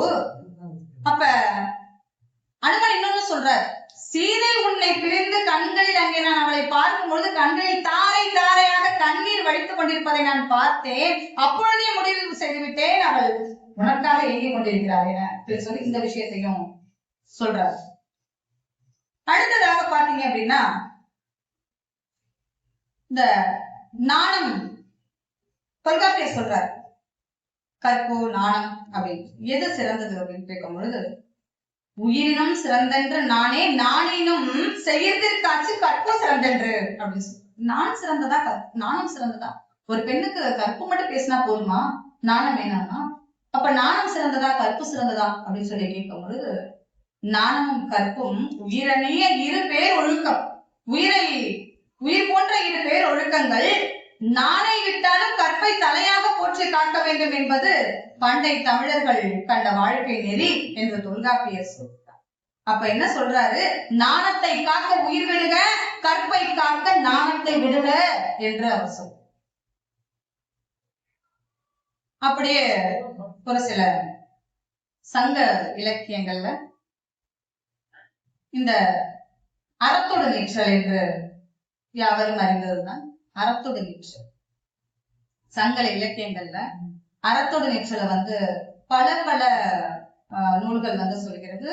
அப்படியாக இந்த அறத்தோடு நிற்கும் முறையும் ஒருவித ஒழுங்கிலேயே நடைபெறுவதாக அகத்துறை இலக்கணமும் அகத்துறை பாடல்களும் உணர்த்துகின்றன. இந்த அறத்தோடு நிற்றல் என்றால் என்ன அப்படி என்றால், தலைவனும் தலைவியும் ஒருவரை ஒருவர் இயற்கை புணர்ச்சி வழியாக சந்திக்கிறார்கள். இருவரும் கள ஒழுக்கத்திலே ஈடுபடுகிறார்கள். அந்த கள ஒழுக்கத்திலே ஈடுபட்டதை பிறர் அறியா வண்ணம் தன்னுடைய குடும்பத்தினருக்கு தெரியப்படுத்த வேண்டும். சில நேரங்களிலே தெரிந்துவிடும், சில நேரங்களிலே தெரியாமல் இருக்கும். அப்படி தெரியாமல் இருக்கும் பொழுது அந்த ஒழுக்கத்தை காப்பாற்ற வேண்டிய கடமை தலைவிக்கும் தோழிக்கும் உண்டு. அப்படியாக இவருடைய மாறுபாட்டு இவள் தன்னுடைய அந்த கலவை செய்தியை எப்படியாவது தோழி மூலமாக சொல்ல வேண்டும். அப்ப யார் யாரோடு அறத்தோடு நிற்கிறார், யார் யாருக்கு ஒழுக்கமாக இருக்கிறார் அப்படின்னு சொல்லி பார்க்கும் பொழுது, தலைவி பாங்கிக்கு அறத்தோடு நிற்கும், பாங்கி செவிலிக்கு அறத்தோடு நிற்கும், செவிலி நற்றாய்க்கு அறத்தோடு நிற்கும், நற்றாய் தந்தை தன்னையருக்கு அறத்தோடு நிற்கும் என்பன அறிந்தோரே. இப்ப இதுல நம்ம இதையே நான் அறத்தோட நிற்றல நான் ஏன் எடுத்தேன் அப்படின்னு சொன்னா, இன்னைக்கு காலகட்டங்களிலே எல்லோருக்கும் பெண் குழந்தைகள் இருக்கிறார்கள். அப்படி பெண் குழந்தைகள் இருக்கும் பொழுது ஒரு குழந்தை காதல் வயல் படுகிறாள் என்றால் முதலிலே யாரிடம் சொல்கிறேன்? இன்றளவும் உண்டு. சங்க காலம் தொட்டு இக்காலம் வரைக்கும் இந்த நிகழ்வு இருந்து கொண்டுதான் இருக்கிறது. கல்லூரியிலே தோழிக்கு மட்டும்தான் தெரியும் திருமணம் செய்தது. என்னுடைய கல்லூரியில அந்த பெண் திருமணம் செய்தது யாருக்கு மட்டும்தான் தெரியும் என்றால் தோழிகளுக்கு மட்டும்தான் தெரியும், பெற்றோர்களுக்கு தெரியாது. அப்ப முதலிலே எங்கு சேர்கிறது என்றால் தோழியிடம் தான் போய் சேர்கிறது. அப்ப இந்த அறத்தோடு நீச்சல் இருக்கிறது அல்லவா? அப்ப முதல்ல தலைவி பாங்கிக்கு அறத்தோடு நீச்சல். தலைவி போய் பாங்கிட்ட சொல்லு. பாங்கி செவிலி வளர்ப்பு தாய் இருக்கிறாங்க, அவள்கிட்ட போய் சொல்றான், இந்த மாதிரி தலைவி களவொழுக்கத்தில் இருக்கிறார் அப்படின்னு. செவிலி நேரம் பார்த்து பெற்ற தாய் நற்றா இருக்கார் அல்லவா, அவள்கிட்ட போய் சொல்ற. இவர்கள் 4 பேரும் யார் என்று பார்த்தால் பெண்பால். தலைவி, தோழி, செவிலி, நற்றாய் 4 பேரும் பெண்பால். பெண்ணுக்குள்ள பெண் என்னன்னாலும் பேசு சொல்லுங்க. ஆனால் இங்கே 2 ஆண் மாதர்களை சொல்லியிருக்கிறார்களே, யார் என்று பார்த்தால் தந்தை தன்னையர். தந்தைனா பெண்ணை பெற்ற தந்தை, தனையர் என்றால் சகோதரன், அண்ணன். இவர்கள் இருவருக்கும் போய் ஒரு பெண் இப்படி இருக்கிறாள் என்று சொல்ல முடியாதல்லவா? அதனால தந்தையும் தன்னையும் உண்மத்தின் உணர்வ குறிப்பினால வெளிப்படுத்துறாங்க. நேரடியாக போய் சொல்ல முடியாது, வெக்கம் நாணம் தடுக்கிறது. அறம் இல்லையா பெண்களுக்கு உண்டான அறம். அப்ப என்ன பண்றாங்க எல்லாரும்? அந்த தாயானவள் நற்றாயானவள் என்ன பண்றா? போய் தந்தைகிட்டையும் தனையகிட்டையும் குறிப்பால பேசும். ஆக பிற வழிகள் யாவும் பயனற்று போன பிறகு அறத்தோடு நிற்றல் அப்படிங்கிற நேர் வழியை தலைவியும் தோழியும் தான் மேற்கொள்வாங்க. எல்லா வழிகளையும் முயற்சி பண்ணுவாங்க. ஆனா எல்லாம் பயனற்று போகும். அதுக்கப்புறம் தான் அர்த்தோட நிற்றல் அப்படிங்கிற அந்த நேர்வழியை வந்து தலைவியும் தோழியும் மேற்கொள்ளுவாங்க. இது சங்க இலக்கியத்திலே மிக முக்கியமான ஒரு இடம் அறம் என்று சொல்லும் பொழுது. அடுத்ததாக சங்க காலத்திலே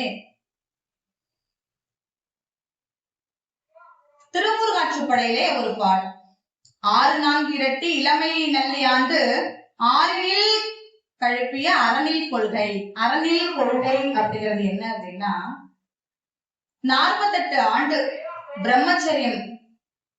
அந்தணர்கள் அந்த காலத்திலே 48 ஆண்டுகள் வந்து பிரம்மச்சரியம் இருந்தார்கள் என்று சொல்வார்களே, அதையும் அறத்திலே கொண்டுதான் வைக்கிறார்.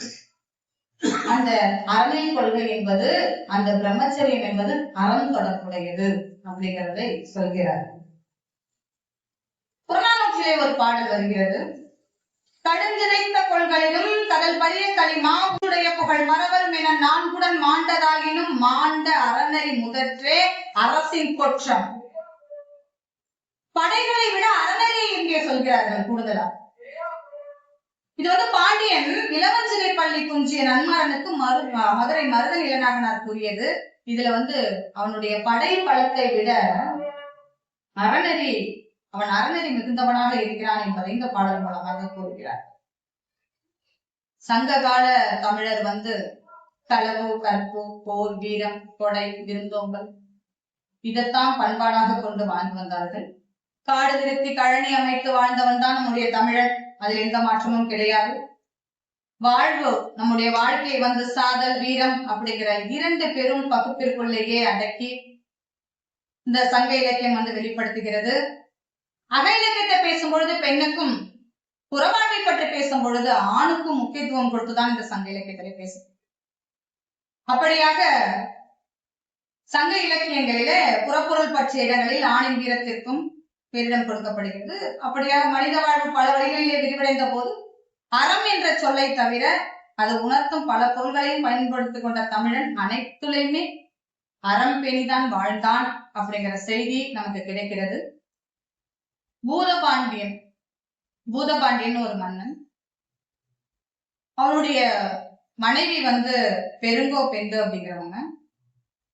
அப்ப பூதபாண்டியன் இறக்கிறான். இறக்கும் பொழுது அவனுடைய உடலை வந்து சிதைக்கும் பொழுது அவளும் உடன்போக்கு, அன்றைய காலகட்டத்துல உடன்போக்கு, அவளும் தன்னுடைய உயிரை கொடுத்து மாய துணியரா எங்க அப்படின்னா அந்த சிதையிலேயே.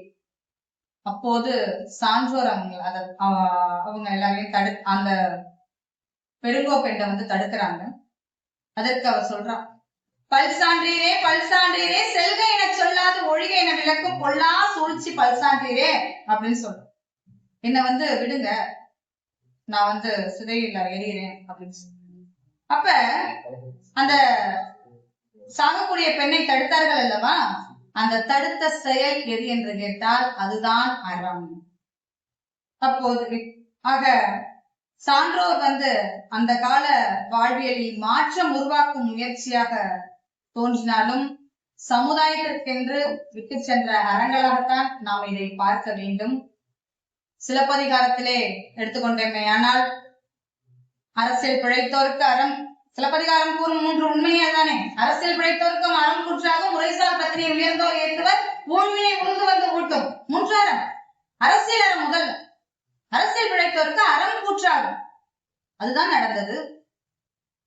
கோவலனுக்கு தவறான நீதி வழங்கிய பாண்டியன் நெடுஞ்செழியனுக்கு என்ன நடந்தது? தவறாக நீதி வழங்கிவிட்டான். கண்ணைக்கு போகிறார், தன் கால் சிலம்பை எடுத்து உடைக்கிறார். அவனுடையது முத்துப்பரல், உடையது மாணிக்க பரல்.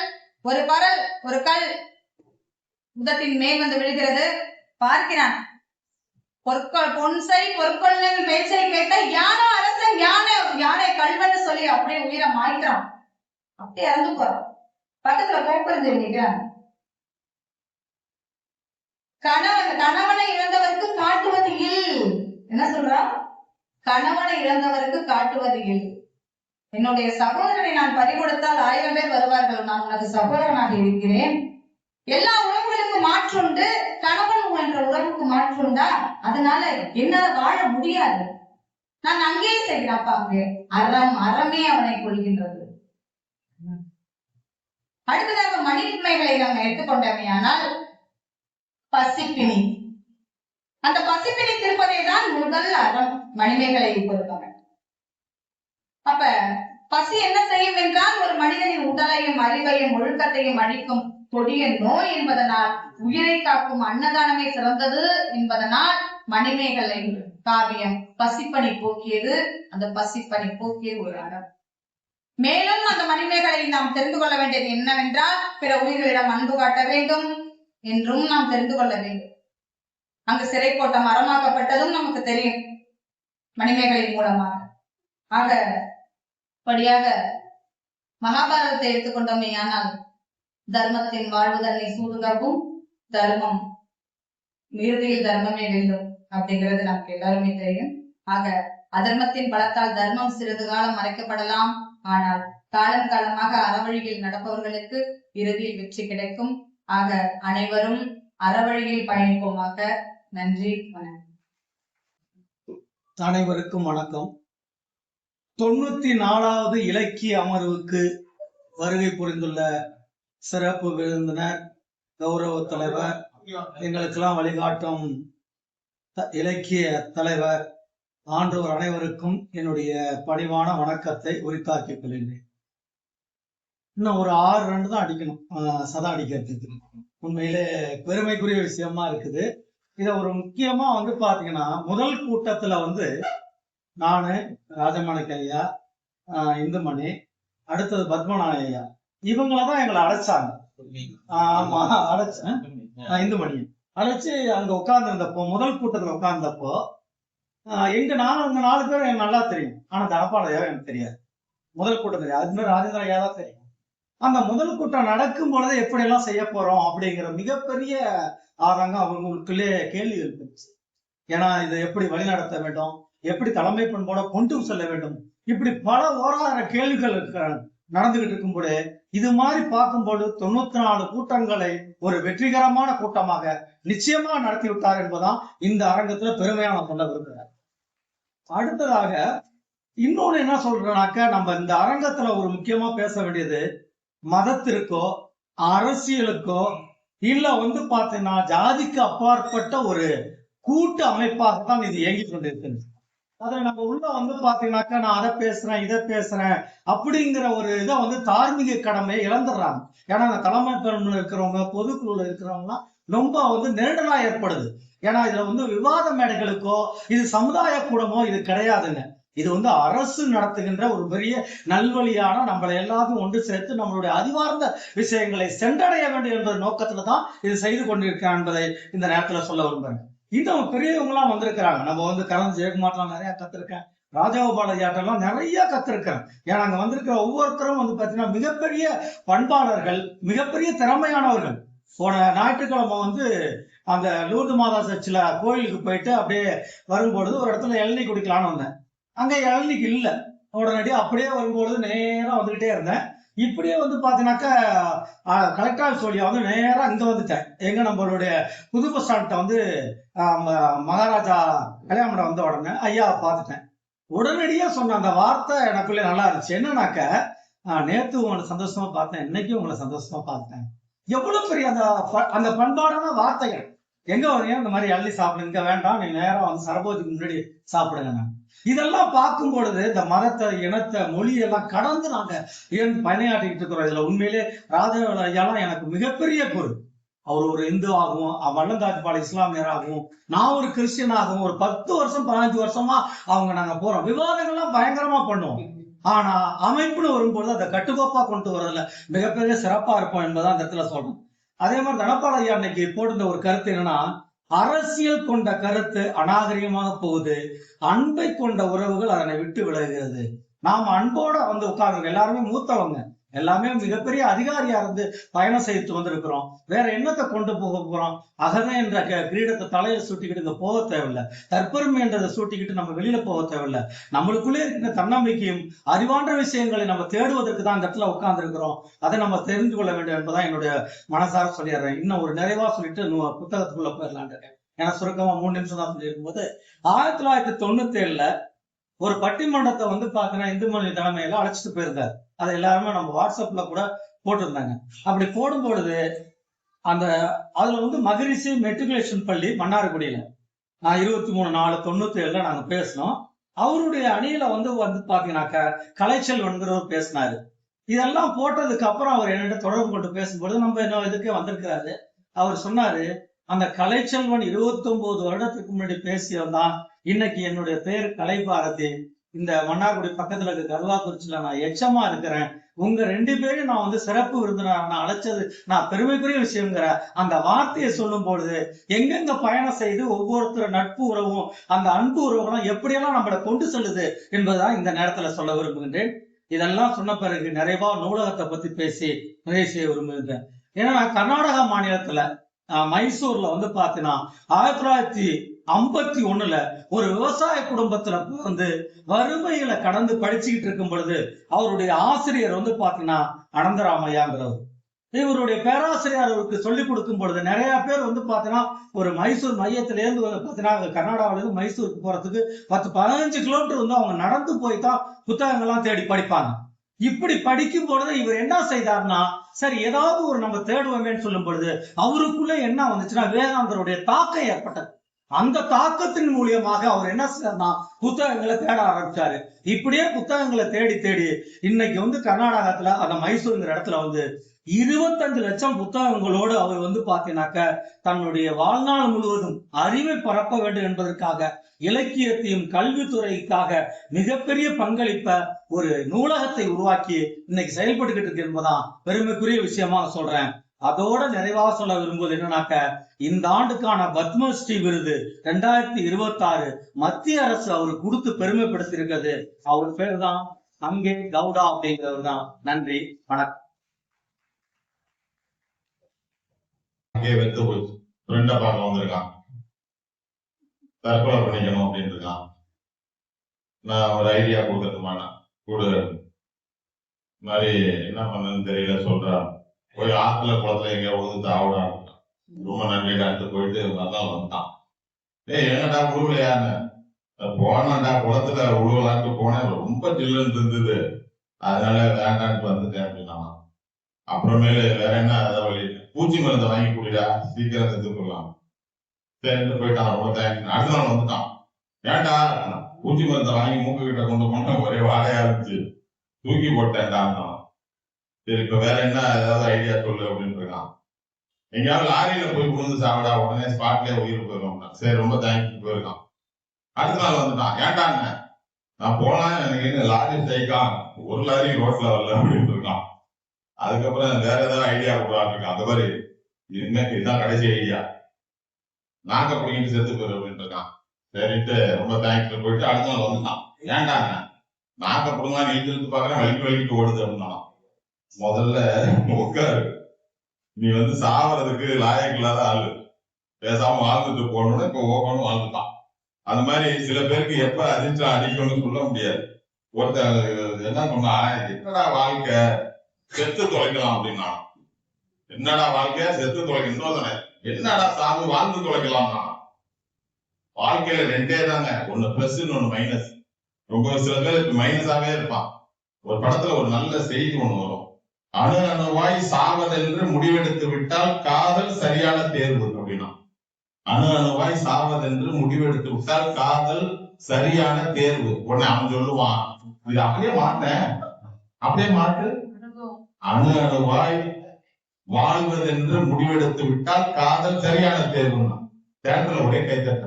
இந்த புது படத்துல சில நல்ல செய்தி தப்பி சொல்லிடுவாங்க மேடம், நான் தேட்டர் பக்கமே போறதில்லை, 15 தேட்டர் இருக்கு, நான் அந்த பக்கமே போறதில்லை. நல்ல அருமையான வாய்ப்பை கொடுத்தீங்க. இன்னைக்கு வந்து 100% நீங்க கவனமே மாறாம நடத்துனீங்க. நான் உங்கள்கிட்ட படிக்கலன்னு நினைச்சேன். எங்களுக்கு போஸ்டல் டிபார்ட்மெண்ட்ல ஒரு வாத்தியார் இருக்காரு, 55 நிமிஷம் கதை சொல்லுவாரு, 5 நிமிஷம் தான் பாடம் நடத்துவாரு. நீங்க அப்படி இல்லை, அப்படியே வந்த உடனே டாப் கியர்ல போய் பத்திரமா எங்களை இறக்கி விட்டீங்க, நல்லா அழகா கொண்டு போனீங்க. ஆச்சரியமா பார்த்தேன் உங்களை, உங்க கடமை உணர்ச்சி, நீங்க அதற்காக எடுத்துக்கிட்ட நேரம், இதை அலட்சியமா நினைச்சிடாம நீங்க சொன்ன விதம்லாம் எனக்கு மெய்சிலுக்க வச்சிருச்சு. இப்படி எல்லாம் இருந்திருந்தா நம்ம பெரிய ஆளா ஆயிருக்கலாமோன்னு எனக்கு ஒரு ஏக்கம் இருந்தது. நன்றி, வணக்கம். அறத்தை பத்தி மேடம் ரொம்ப விரிவாக சொன்னாங்க, மிக்க நன்றி. அறம் சம்பந்தமாக நம்ம மகாகவி பாரதியார் ஒரு கவிதை எழுதியிருக்காங்க 150 வருஷத்துக்கு முன்னால. கவிதை தலைப்பு பாத்தீங்கன்னா ஞான பாடல். 78வது பாடல் பண்டார பாடல் இருக்கு. அதுல மொத்தம் பாத்தீங்கன்னா 17 வரிகள் இருக்கு. அந்த 17 வரியில எனக்கு பிடிச்சது ஒரு 4 வரி. இந்த பாட்டை ஏற்கனவே நம்ம முனைவர் ராஜமாணிக்கம் பாடியிருக்காங்க. என்ன பாட்டுன்னு பாத்தீங்கன்னா அறத்தை பத்தி தான். அச்சமில்லை அச்சமில்லை அச்சம் என்பதில்லையே, ஈச்சகத்தில் உள்ள உள்ளரெல்லாம் ஏத்தி நின போதிலும் அச்சமில்லையே, துச்சமாக எண்ணி எம்மை தூறு செய்த போதிலும் அச்சமில்லையே, உச்சி மீது மாநில வெளிகின்ற போதிலும் அச்சமில்லை. இந்த பாட்டை தமிழருவி மணியன் ஒரு விளக்கம் சொல்லியிருக்கிறார். என்ன விளக்கம் பாத்தீங்கன்னா, உலகமே எதிர்த்தாலும், உன்னை ஏளனமாக எண்ணினாலும், உன்னை கேவலமாக நினைத்தாலும் அச்சப்படாமல் அறத்தின் வழி நிற்க வேண்டும், வெல்ல வேண்டும் என்பது பொருள்.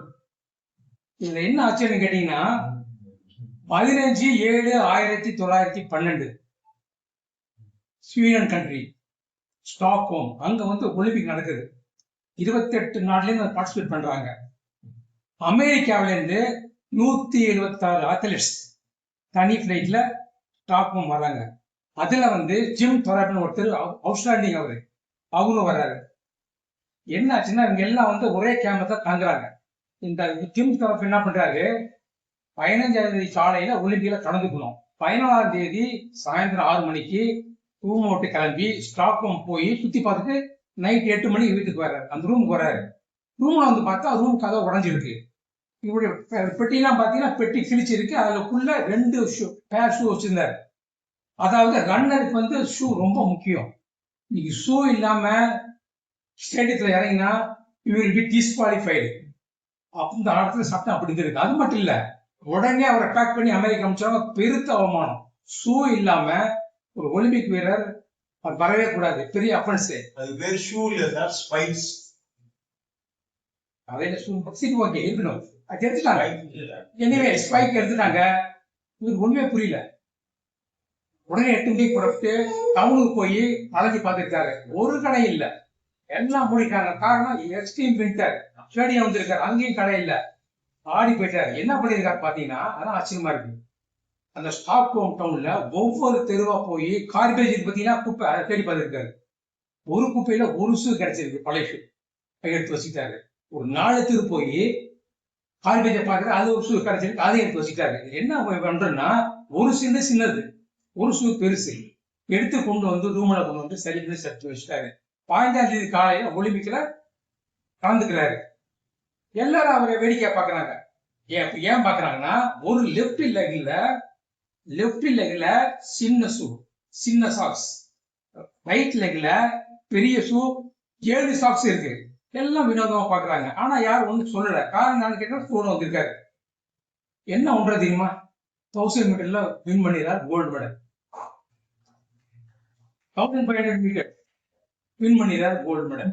அன்னைக்கு ஈவினிங் ஒலிம்பிக் கமிட்டில கூப்பிட்டு கேட்கறாங்க, என்ன வாட் ஹேப்பன்ஸ் அதே சொல்றாரு. ஓகே டோன்ட் வரி, நல்லா கவனிச்சீங்க. இப்பதான் இந்த பாரதியார் படம் ரொம்ப இம்பார்ட்டன்ஸ் கொடுக்குது. அந்த ஒலிம்பிக் சொல்றாரு அவரு, பாருங்க உங்க ஷூவை யாராவது திருடி இருக்காங்க, உங்க வளர்ச்சி யாருக்கும் பிடிக்கல, அது நிச்சயமா எங்க கண்ட்ரி கிடையாது. உங்க கூட எத்தனை பேர் வந்தாங்க, 176 பேர் வந்திருக்காங்க, அவங்க தான் எடுத்துக்கணும், சரி ஒரி பண்ணிக்காங்க, நாங்க 10 சொல்லி என்ன பண்ணிருக்காங்க. அன்னைக்கு ஈவினிங் அந்த ஸ்டேடியத்துல அந்த ஸ்வீடன் நாட்டு ராஜாவை கூப்பிட்டு இவர் அனௌன்ஸ் பண்ணிருக்காங்க, one of the best athlete in the world சொல்லி அவரை டிசைட் பண்றாங்க. நல்ல சந்தோஷமா திரும்பி போயிடுறாரு. இதுல என்ன ஒரு மோரல் ஆஃப் தி ஸ்டோரி, நான் சொன்ன கதை என்ன மோரல் கேட்டீங்கன்னா,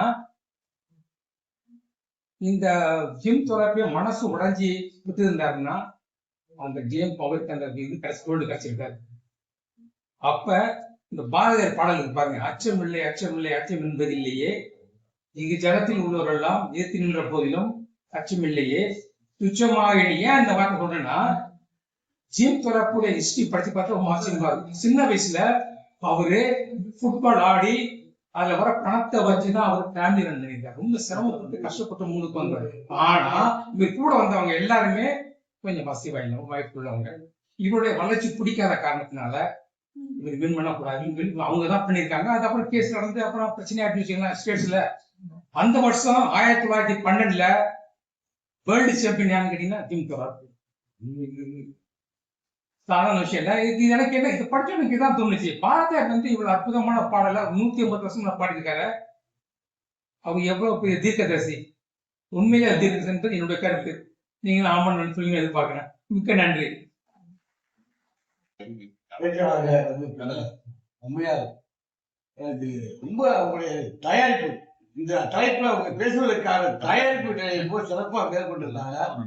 இவருடைய முதல் கூட்டம்னு நம்ம சொல்றாங்க, அப்படி யாரும் ஒத்துக்க முடியாது. முதல் கூட்டம் இல்லை, எல்லாம் என்ன தாக்கி தான் என்ன பிரமாதமா அறத்தை பத்தி பேசுவாங்க. எல்லாருக்கும் என்னுடைய பரிவார வணக்கம். தமிழ்ல 3 தமிழ் சொல்றாங்க: இயல், இசை, நாடகம். இயல் என்பது அம்மையார் பேசுவது இயல், இந்துமலை செஞ்சது இசை.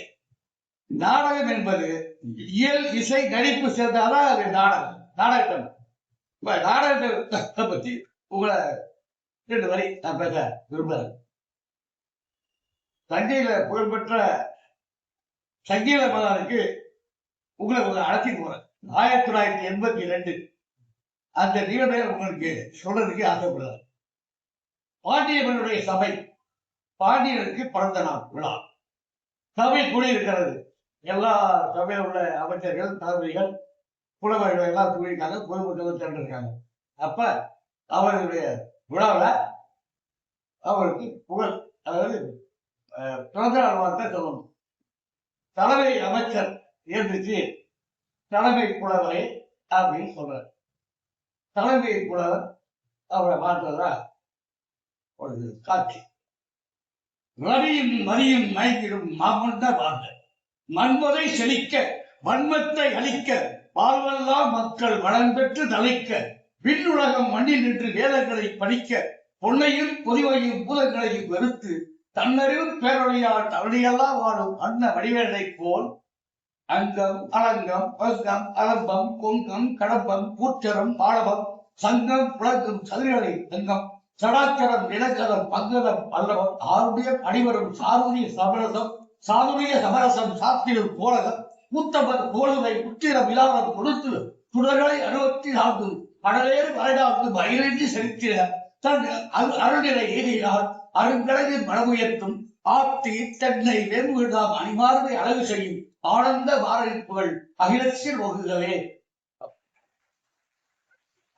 நான் முதல் 1982 ஆண்டு அரிதார் பற்றி நடித்த முதல் நாடகம் இளம் மொழிகள் அப்படிங்கிற பேர்ல. அவர் இயற்பெயர் வந்து முனுசாமி. ஐஏஎஸ்ல ஒரு அசிஸ்டண்டா இருந்து ஒர்க் பண்ணாரு. என்னுடைய நண்பர் சிபிஐடைய இயக்கங்களை அது நாடகம், அந்த நாடகத்தினுடைய காட்சி அதே மாதிரி ஒரு சந்தர்ப்பத்துல இன்னொரு நாடகத்தை பற்றி சொல்றேன். ஐயா ராஜா உலகியா வேற கரெக்டும் நம்ம பேராசிரியர் தான் இந்த இதை எடுத்து இந்த சிறப்பு விருந்தினர் சகோதரியின் தமிழறம் தன்னுடைய விளக்கங்கள் ரொம்ப சிறப்பா இருந்தது. அவங்க இவ்வளவு சிறிய வயதுல இந்த இவ்வளவு ஒரு நல்ல முறையில ஒரு சிறப்பான ஒரு உரையை நமக்கு கொடுத்திருக்காங்க. நானும் திருக்காட்டுப்பள்ளி பகுதியை சார்ந்தவன் தான். அதிலே எனக்கு மிக மகிழ்ச்சி தங்களுடைய உரையை கேட்டு. அறம், தமிழில் அறம் என்பது ஒழுக்கத்தை மட்டும் சொல்லவில்லை, அக மற்றும் புற எல்லா ஒழுக்கத்தையும் சேர்த்து நமக்கு பிரதிபலிக்கின்றது தமிழின் அறம்.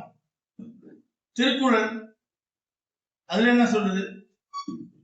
அன்பு, அருள், ஈகை எல்லா அறநெறிகளையும் உலகளாவிய முறையில சொல்லியிருக்கின்றது தமிழின் அறம்.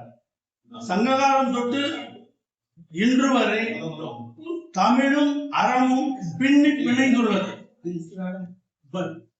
எனக்கு ரொம்ப நாள ஒரு சந்தேகம், அறம் என்ற வார்த்தைக்கு பல விளக்கங்கள் இருக்கு என்று நினைக்கின்றேன். நான் அறம் என்றால் தர்மம், இதை ஒன்னதான் நான் நினைச்சிட்டு இருந்தேன். அறம் என்ற வார்த்தைக்கு பொருள் வந்து தர்மம் தான். அப்ப அறத்துக்கு வந்து எவ்வளவோ வார்த்தைகள் இருக்கிறது. இந்த குறிப்பா நீங்க இன்னைக்கு சொல்றப்ப வந்து நிறைய நான் தெரிஞ்சுக்கிட்டேன். அதனால அறத்தின் வாயிலாக, தமிழின் அறத்தின் வாயிலாக சகோதரின் பேச்சு மிக சிறப்பாக இருந்தது. கடந்த கோஆபரேட்டிவ் காலனியோட கடந்த கூட்டத்துல திரு தனபால் அவர்கள் என்னை அழைத்திருந்தார், நான் வர முடியவில்லை. அந்த கூட்டத்திற்கு நமது பேராசிரியர் ராஜமாணிக்கம் சென்றிருந்தாரா என்று தெரியவில்லை. சென்றிருந்தீங்களா? அருமையா பேசினார். சென்றிருந்தவரை இவ்வளவு பாராட்டினார். நான் வர முடியாம வருத்தப்பட்டு நமது அருமை சகோதரர் ஜெயக்குமார் அவர்களுடைய உரையை நான் காணொலியில் கேட்டு மட்டில்லாம் மகிழ்ச்சி அடைந்தேன். அதை நாளே வரையில் நமது குழுவில் பதிவு போட்டால் அவ்வளவு நல்லா இருக்காது என்று நான் நேரடியாக அவரை வாழ்த்த வேண்டும் என்றுதான் நான் பதிவிடவில்லை. அதனால தங்களுடைய பேச்சை நான் முழு பேச்சையும் கேட்டது உரையும் இந்த இதுதான். தங்களுடைய பேச்சு மென்மேலும் சிறக்க வாழ்த்துக்கள். நீங்கள் வலைதளங்களில் நிறைய வேலைகள் எங்களுக்கு செய்து கொண்டிருக்கின்றேன். அதற்கும் சேர்த்து வாய்ப்புக்கு நன்றி கூறி விடைபெறுகிறேன். நன்றி. வணக்கம். அனைத்து அன்பு உள்ளவர்களுக்கும் வணக்கம். இன்றைய ஐயா ஜெயக்குமார் சார் அவர்கள் தான் பேசணும். அவர் அவருடைய குரல் அந்த தொகுத்து வழங்குற முறை, அவர்கள் எடுத்துக்கொண்ட அந்த சத்தியங்களை பேசுவது அது மிக சிறப்பாக இருப்பதால் தொடர்ந்து நிறைய வெளியீடுகளை மாதிரி நீங்கள் பேச வேண்டும் என்று அன்புடன் கேட்டுக்கொள்கிறேன். நமது சிறப்பு விருந்தினர் அவர்கள் இன்றைய தமிழும் அறத்துல அந்த அறத்துக்களையோ அந்த புராணத்திலேயோ இல்லாட்டி இதிகாசத்திலேயோ இல்லாட்டி நம்ம இலக்கியங்கள்ல ஒன்றெண்டு எடுத்து காட்டிக்கலாம். ஆனால் தொல்காப்பியம், திருக்குறள், அடுத்து ராமாயணம், ஒவ்வொரு இதுல இருந்தும் கடைசி நம்ம சிலப்பதிகாரம், மணிமேகலை எல்லா இதுல அந்த அறம் எங்க வருகிறதோ அதெல்லாம் தொகுத்து சிரமப்பட்டு நமக்கு நம்ம எல்லாம் மாணாக்கர்கள் மாதிரி நினைத்து அவங்க அந்த அளவுக்கு தவறாக சொல்லவில்லை. அந்த அளவுக்கு நமக்கு அதெல்லாம் கருத்துக்களை கொடுத்து நமக்கு செஞ்சிருக்காங்க என்றால் மிகப்பெரிய ஒரு செயலை செய்து எங்களுக்கு ஊக்குவிச்சிருக்கிறீர்கள். மிக்க நன்றி. நம்ம இலக்கிய மன்றம் நண்பர்களுக்கானதுதான். சொன்ன மாதிரி அரசாங்கத்தோட உடன்பட்டு இருக்கிறதுனால் சில தவிர்க்க முடியாத அரசியல் விமர்சனங்களை தவிர்த்து அதை வெளியே வைத்துக் கொள்ளலாம். அவ்வளவுதான். அன்பு மட்டும்தான். குரூப்ல போடலாம். ஏன்னா எல்லாரும் கலந்து இருக்கிற ஒரு இடமா இருக்கிறதுனால எல்லாரும் சரி வரவில்லை என்ற ஒரு நிர்வாக அமைப்பு உள்ளதால் அதை தவிர்த்து அன்பு மட்டும் இந்த பரிமாறிகளும் அறிவை பரிமாறிக்கொள்ள கேட்டுக்கொண்டு வழிபடுகிறேன். நன்றி. வணக்கம். பணிவான வணக்கத்தை தெரிவித்துக் கொள்கிறேன். இந்த நிகழ்வு இந்த வாரம் நான் செய்ய வேண்டியது சில சூழல்களால என்னால செய்ய முடியல. இன்னொரு இது என்னன்னா, சார் எனக்கு இப்போ இறந்து போனாங்க முனைவர் அருணாச்சலம் சார். அவங்க நான் டாடின்னு தான் கூப்பிடுவேன். என்னுடைய வயது கொஞ்சம் அதிகம், ஒன்னா பணிபுரிஞ்சோம். அப்போ அவங்க அடிக்கடி சொல்லுவாங்க, ராஜமாணிக்கம் சார் இருக்காங்க, நீ அவங்களோட பயணிக்கணும், ஒரு நல்ல ஒரு பயணம் கிடைக்கும் உனக்கு அப்படின்னு சொல்லிட்டு நாங்க திருவிக்கா அரசு கலைக்கல்லூரியெல்லாம் நான் அங்க பணிபுரிஞ்சேன். இப்பதான் திருக்காட்டுப்பள்ளிக்கு நான் மாறி இருக்கேன். அப்போ அதிகமா சொல்லிட்டே இருப்பாங்க. நான் காட்டுறதுல நான் சொல்லியிருந்தேன், இது நான் வரணும்னு சொல்லிட்டே இருந்தாங்க சார் அப்படின்னு சொல்லும் பொழுது, இந்த நிகழ்வு அவரை பார்க்கறதுக்கு தற்சமயம் இல்லை, இறந்து 1 மாசம் தான் ஆகுது. இந்த தருணத்துல நான் அவரை நினைவு போடுறேன். இன்னொரு விஷயம் என்ன அப்படின்னு பாத்தீங்கன்னா, அடிக்கடி நான் வலைத்தளத்துல பாப்பேன், கரந்தை ஜெயக்குமார்னு அடிக்கடி வந்துட்டே இருக்கும். நான் அவங்களை சந்திக்கணும்னு நினைச்சிட்டே இருக்கிறது. நான் வெளியூர்ல எதுவும் இருப்பாங்க போல இருக்கு, நம்ம சந்திக்க முடியாதோ அப்படின்றது எனக்கு தோணும். நான் தேடி பார்ப்பேன், அந்த போட்டோ எல்லாம் தேடி பார்ப்பேன், அவங்க முகம் தெரியுதா, அடிக்கடி வந்துட்டே இருக்கேன், நம்ம பார்க்கணுமே அப்படின்னு. இன்னைக்கு அந்த வாய்ப்பு எனக்கு கிடைச்சிருக்கு. அவையோர் அனைவருக்கும் அதை விட இன்னைக்கு சிறப்பு பேச்சாளர் என்னுடைய தோழி, ஒன்னாக பணிபுரிஞ்ச திருவிக்கா அரசு கலைக்கல்லூரிலையும் தற்சமயம் திருக்காட்டுப்பள்ளியிலையும் பணிபுரிஞ்சிட்டு இருக்கோம். சிறந்ததோடு உரையாற்றிய என்னுடைய தோழிக்கும் என்னுடைய பாராட்டுகளையும், சான்றோர் அனைவருக்கும் என்னுடைய நன்றியையும் முடித்தாடி கொள்கிறேன். நன்றி. வணக்கம். நிர்வாகிகள் அனைவருக்கும் காவல்துறையின் சார்பாக வணக்கத்தையும் நன்றியையும் தெரிவித்துக் கொள்கிறேன். நான் எதுவும் தயார் கொண்டு வரவில்லை. ஏனென்றால் இடையிலே இந்த மன்றத்தில் கலந்து கொண்டேன். தமது புலவர் ராமதாஸ் அவர்கள் ஒரு கவிதையை கொடுத்து இதை வாசிங்கள் என்று என்னிடம் இப்பொழுது கொடுத்தார். அதை பற்றி நான் வாசிக்க விரும்புகிறேன். நான் எதையும் பார்த்து படிப்பவன் அல்ல, தெரிந்ததை மனதார பேசுபவன் தான். அதன்படி நான் சாக்ரட்டிஸையும் திருவள்ளுவரையும் பற்றி பேசலாம் என்று வந்தேன். சாக்ரட்டிஸ் திருவள்ளுவருக்கு முந்தைய காலத்தில் வாழ்ந்தவர், தத்துவஞானி. அவருடைய புகழ்புற உரையின் இடையிலே தான் இருந்தது. ரோட்ல இருப்பாரு, போவாரு, 10 பேரை கூட்டுவாரு, அங்கேருந்து தேடுவார் விளக்கு வச்சுட்டு. மக்கள் கூட எதை தேடுகிறாய் என்று அவருடன் கேட்கும்போது நான் அறிவார்ந்த மனிதனை தேடுகிறேன் என்று சாக்ரடீஸ் சொல்வார். அப்படிப்பட்ட மனிதனை, அந்த சாக்ரடீஸை கிமு 500 ஆண்டுகளுக்கு முன்பு வாழ்ந்த வரை என்ன செய்தார்கள்? ஹெம்லாக் என்ற விஷத்தை கொடுத்து சிறைச்சாலையில் அடைத்து விஷயத்தை அருந்தி கொண்டே சாக வேண்டும் என்று தீர்ப்பு வழங்கினார்கள். 501 பேர்கள் 281 நீதிபதிகள். அந்த தீர்ப்பின்படி உள்ளே இருந்த சாக்ரடீஸை வெளியே கொண்டு வருவதற்கு எப்படியாவது இதிலிருந்து தப்பிக்க வேண்டும் என்று நினைத்தவரை அவருடைய சீடர்களாகிய பிளாட்டோ, மேனு, சீனு என்ற மூவரும் சேர்ந்து இன்று இரவு நாம் இதை அந்த குடும் சிறைச்சாலையிலிருந்து தப்பித்து விடுவோம் என்று கூறிய பொழுது அது தவறு, நான் அரசாங்கத்தினுடைய தீர்ப்புக்கு கட்டுப்படுகிறேன், இருப்பினும் நீங்கள் அனைவரும் எனது மனைவியை அழைத்துக் கொண்டு செல்லுங்கள் என்று கூறிவிட்டார்.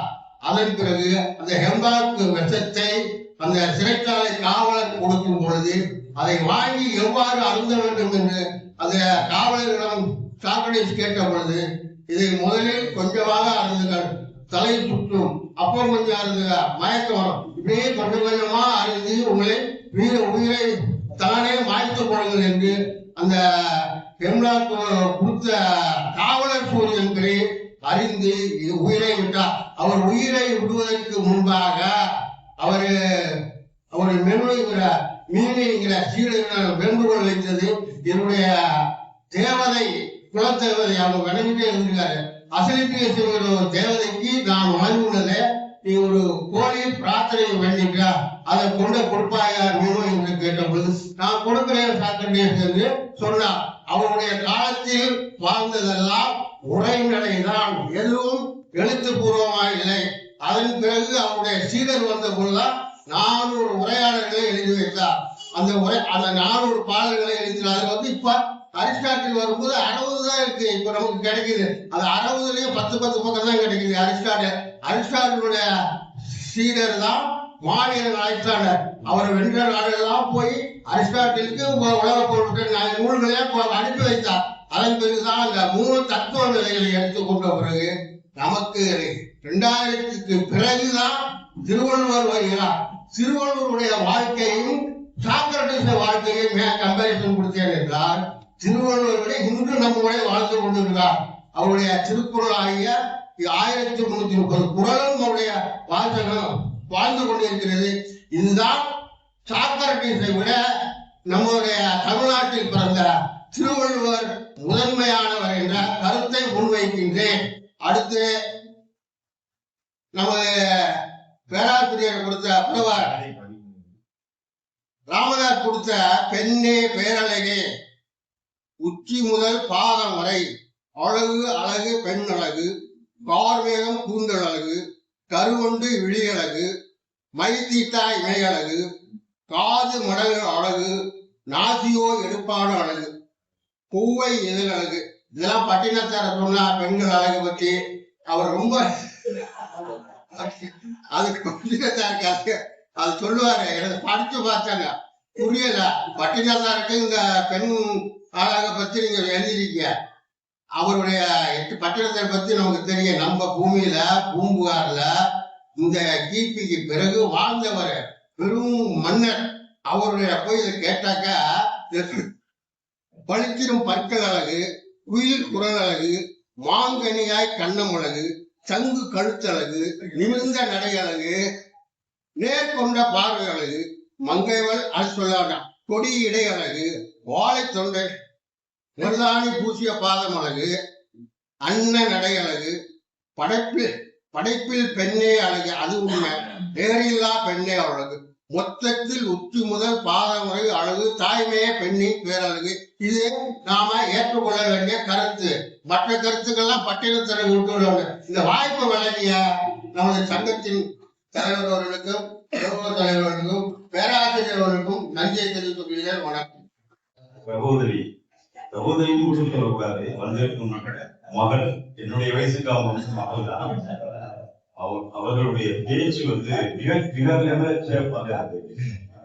அதாவது இந்த வயசுல இவ்வளவு ஒரு தீப்பொறி போல ஒரு சிறப்பான பேச்சு நல்லா இருக்குது. வணக்கத்துக்குரியது. ரெண்டாவது வந்து என்னுடைய நண்பர் அங்க உட்கார்ந்துருக்காரு. அவர் பார்த்தா இந்த அளவுக்கு அவரு முழக்கம் விடுவாரா அப்படின்னு எனக்கு தெரியல. அந்த அளவுக்கு வந்து அவருடைய இது இருந்தது. இதை என்னால வந்து எப்படி அதை எக்ஸ்பிரஸ் பண்றதுன்னு இதை வெளிப்படுத்துறதுன்னு தெரியல. அவருக்கு வந்து எல்லோரும் ஒரு கரவசமும் வேண்டிக் கொள்கிறேன். மூன்றாவது என்னுடைய மனத்தாங்களை என்று சொல்கிறேன். இங்கு பேசிய அனைவரையும் நாம் பார்த்திருந்தால் சங்க காலம், கண்ணகி வாழ்ந்த காலம், பாண்டிய மன்னன் வாழ்ந்த காலம், இன்னும் அதுக்கு பல முன்னால காலம், 150 வருஷத்துக்கு முன்னாடி இப்ப நடந்தது, இப்படிதான் பேசுறோம். ஆனா இன்றைய தமிழர், இன்றைய தமிழன் உங்களுக்கு உங்களுக்கு உங்களுக்கு உங்களுக்கு என்ன நம்ம வச்சிருக்கோம்? பேசுறதுக்கு என்ன வச்சிருக்கோம்? அன்று கண்ணகி வைத்து சென்றாலே அது மாதிரி இன்னைக்கு என்ன வச்சிருக்கோம்? அன்று வந்து நம்ம இலக்கணம், யாப்பு இலக்கணம், சங்க இலக்கணம், அந்த இலக்கணம்னு சொல்றோமே, அது மாதிரி இன்னைக்கு என்ன வச்சிருக்கோம்? இதுல இங்க இருக்கிறதுல வந்து ரொம்ப பேரு என்னுடைய வயசு குரூப்பை சேர்ந்தவங்க. ஆனா உங்க வயசுக்கு இருக்கிறவங்களுக்கு என்ன இருக்கு? அது எங்களுடைய தவறு. உங்க வயசுக்கு என்ன நாங்க குரூப்ல இருக்கு, இதை ஒத்துக்குவீங்களா ஒத்துக்கலையோ எனக்கு தெரியாது. என்னுடைய மனக்குமுறை இருக்குது. இன்னும் நம்ம வந்து பழசுதான் பேசுறோம். பழசு பழசு பழசு பழசு பழசு. ஆனா கம்ப்யூட்டர்ல மட்டும் லேட்டஸ்டா இருக்கிறத வந்து பார்க்கணும். பாக்குறீங்களா? பாக்குறீங்களா தம்பி? பாக்குறீங்களா? அது மட்டும் லேட்டஸ்டா பார்க்கணும். தமிழ் மட்டும் இன்னும் பழசே இருக்குமா? அந்த தமிழை வளர்ச்சி அடைஞ்சு இந்த அளவுக்கு கொண்டு வர்றதுக்கு யாராவது செஞ்சிருக்கீங்களா? எங்க பேராசிரியர் ராஜமாணிக்கம் ஏதாவது செய்யணுங்க. எப்ப செய்ய போறாரு? இல்ல இல்ல, நீங்க வந்து இதை சிரிப்பா எடுத்துக்கிறீங்க. எனக்கு என்னுடைய உள்ள குமுறல சொல்றேன். அதாவது இங்கிலீஷ் லிட்ரேச்சர் எடுத்துக்கிட்டீங்கன்னா, இங்கிலீஷ் லிட்ரேச்சர் வந்து பழைய காலத்திலே அப்படியே பட பட பட பட பட படன்னு வந்துச்சு. ஒரு காலத்துல வெறும் டிராமா தான், ஒரு காலத்துல வெறும் பயன் தான். என்னுடைய நண்பர் ஒத்துக்குவாருன்னு நினைக்கிறேன். ஒரு காலத்துல வந்து வேற மாதிரி இருந்துச்சு. இன்னைக்கு இங்கிலீஷ் லிட்ரேச்சர் வந்து வேற. அந்த இங்கிலீஷ் லிட்ரேச்சர் வந்து அவங்களுடைய பண்பாட்டை வெளிப்படுத்துறதுக்கு வந்தது. நம்ம தமிழ் பண்பாடு வந்து அங்க அம்மா சொன்னாங்க, தமிழ் பண்பாடு வந்து எப்ப தோன்றியதுங்கிறது இன்னும் தெரியல. நாங்க அதை கண்டுபிடிக்கிறதுக்கு இன்னும் ஆராய்ச்சி பண்ணிக்கிட்டே தான் இருக்கோம். இதுவரைக்கும் எங்களுக்கு கிடைச்சது 8000 வருடத்திற்கு முன்னால் தோன்றியதுன்னு ஆதாரபூர்வமான இது வச்சிருக்கோம். அது நண்பர் தனபாட்டை நான் சொல்லியிருக்கேன். ஆதாரம் இருக்கிறது 8000 வருஷத்துக்கு முன்னால தோன்றியது. 8000 வருஷத்துக்கு முன்னாடியே தோன்றியது நம்முடைய தமிழ். அப்ப இப்ப அதுக்கு என்ன பண்ண போறோம்? என்ன பண்ணுவோம்? இந்த 60, 50, 60, 70 வயது இளைஞர்கள் இப்ப என்ன பண்ணலாம்னு யோசிங்க. அது மாதிரி ஏதாவது செய்யுங்க. அப்பதான் தமிழ் வளரும். நீங்களே சொல்லிருக்கலாம், இல்லாட்டி தமிழ் வளராது. இல்ல அன்றி வளரும். இல்ல தெரியுமா, நீங்களே உங்களே பேராசிரியர் அவர்கள் வந்து ஒரு மிக அற்புதமான உரையை நிகழ்த்தினார்கள்.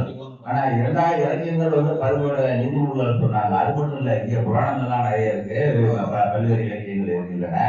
இது எல்லாத்தையும் வந்து தாண்டி வந்து 2000 வருஷத்துக்கு பெருசான நூல் வந்து சிஸ்டம் மாறல. போட்டு சிஸ்டம் வந்து அப்படியேதான் இருக்குது. அது காரணம் வந்து இங்கு வந்து எல்லாரும் வாழ வேண்டும், எல்லா உயிர்களும் வாழ வேண்டும் அப்படின்னு நினைக்கிறதா உங்களுடைய காரணம்.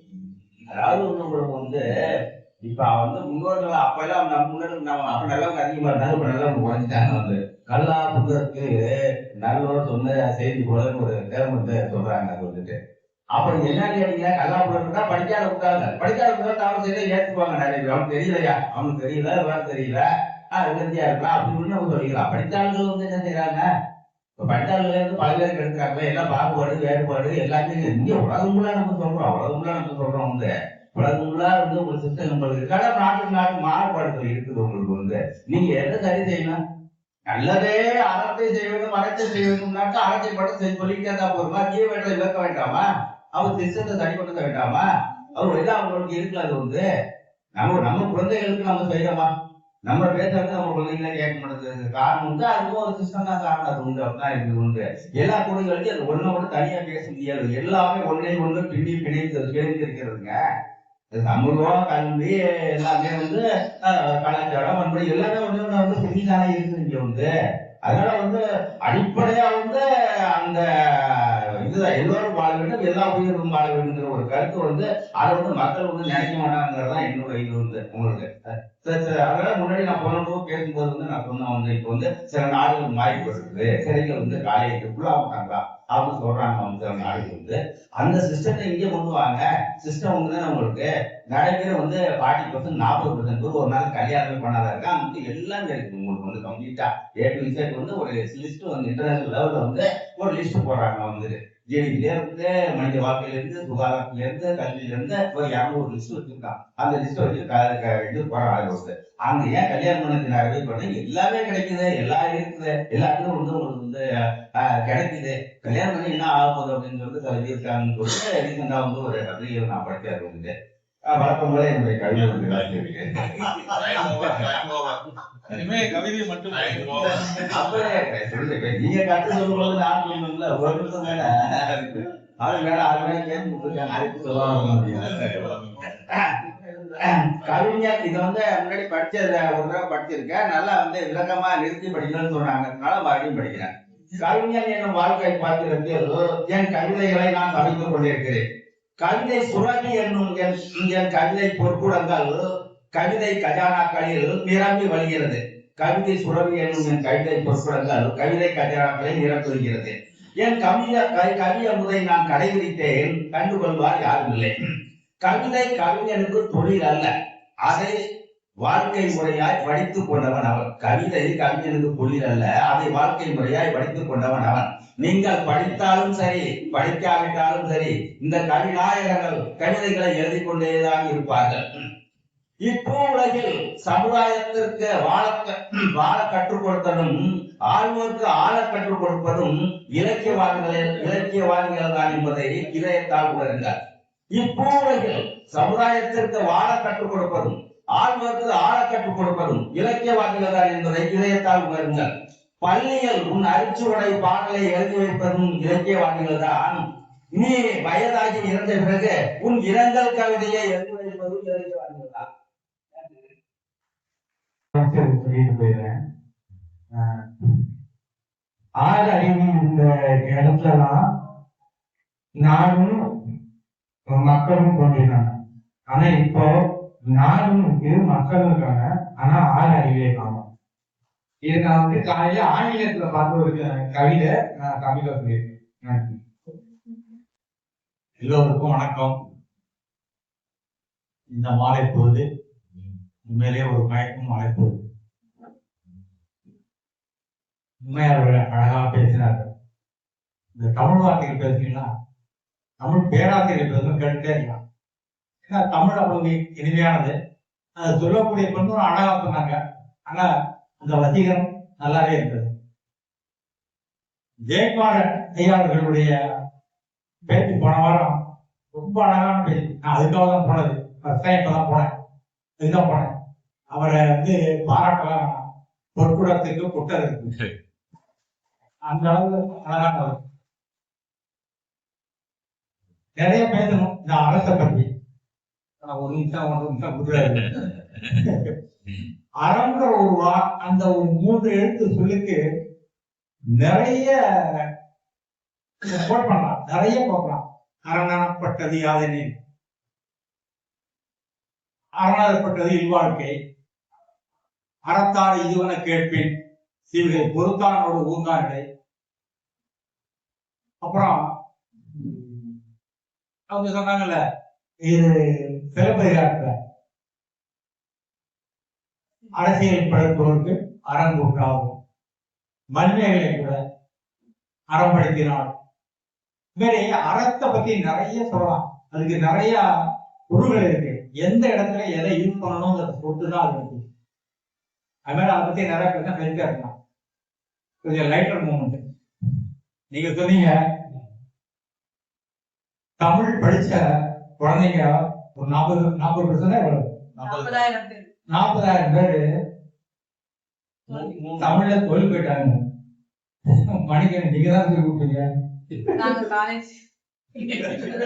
இல்ல ஆசிரியர் தான் சொல்றாங்க, நான் உங்களை ஆசிரியரா பாக்குறேன். நீங்க சொல்லி கொடுத்ததுதான் எங்களுக்கு, நாங்கே ஃபெயில் ஆகிறோம். ஏன் இதுல முக்கியமா பேசியதான் ஆகும். என்னன்னா இது முதல்ல வந்து செல்போன் பயன்பாடு தான் இன்னைக்கு காலகட்டம். இன்னைக்கு நாங்க சொல்லி கொடுக்குறோம் தான், நாங்க டெடிக்கேட்டடா இருக்கிறோம் தான் வகுப்பறையில. நானும் அதுல இங்க வந்து கண்டிப்பா நாங்க சொல்லித்தான் ஆகணும். அது பள்ளிக்கூடத்து மாணவன்ல இருந்து 5ஆம் வகுப்பு மாணவன்ல இருந்து ஆரம்பிக்கும் பொழுது நாங்க என்ன சொல்லி கொடுத்து என்ன பயன் அப்படிங்கிற அளவுக்கு தான் ஆகுது. அதனாலதான் அந்த 40,000 தோல்வி கூடன்னு நான் நினைக்கிறேன். என்ன பண்றது? இல்ல பெற்றோர்கள் வேலைக்கு போறாங்க, ரெண்டு பேருமே பேரண்ட்ஸ் வேலைக்கு போறாங்க, செல்போன் கொடுத்துட்டு போறாங்க, சேஃப்டி கொடுக்குறாங்க. இல்ல இது வந்து அப்படிதான் போயிட்டு இருக்கு. உங்க சொன்னது ஒத்துக்கிறேன். ஒரு உண்மை சம்பவம். 2 நாளைக்கு முன்னால என்னுடைய சகோதரியை மீட் பண்ண, என் சொந்த சகோதரி காளிமலை பக்கத்துல ஆசிரியரா இருக்காங்க, தமிழ் ஆசிரியர். அவங்க 180 பேர் பரீட்சை எழுதினாங்க. 19 பேர் 99 மார்க், 48 பேர் 98 மார்க், 2 பேர் ஃபெயில். யாருன்னா டிசேபிள், பிசிக்கலி டிசேபிள். இப்படியும் இருக்காங்க. காளிமலைங்கிறது வந்து ஒரு உங்களுக்கு தெரியும், ஒரு ரொம்ப ரூரல் ஏரியா. ஏன் நான் சொல்றேன்னா, இதுல ஆசிரியர்களுடைய பங்கு இருக்குது, மாணவர்களுடைய பங்கு இருக்குது, பெற்றோர்களுடைய பங்கு இருக்கு. இந்த 3 பங்குல வந்து மாணவர்களுடைய பங்கு எப்படி உயர்த்தணும் அப்படிங்கிறது ஆசிரியர்களுக்கு தான் தெரியும். பெற்றோர்கள் வந்து சப்போர்ட் பண்றதுக்கு மட்டும்தான் இருக்கு. வீட்டுல பெற்றோர்கள் சொல்லி தர முடியாது. இப்ப இருக்கிற சூழ்நிலை நீங்க சொன்ன காரணம் இது மாதிரி சூழ்நிலையும் இருக்கு.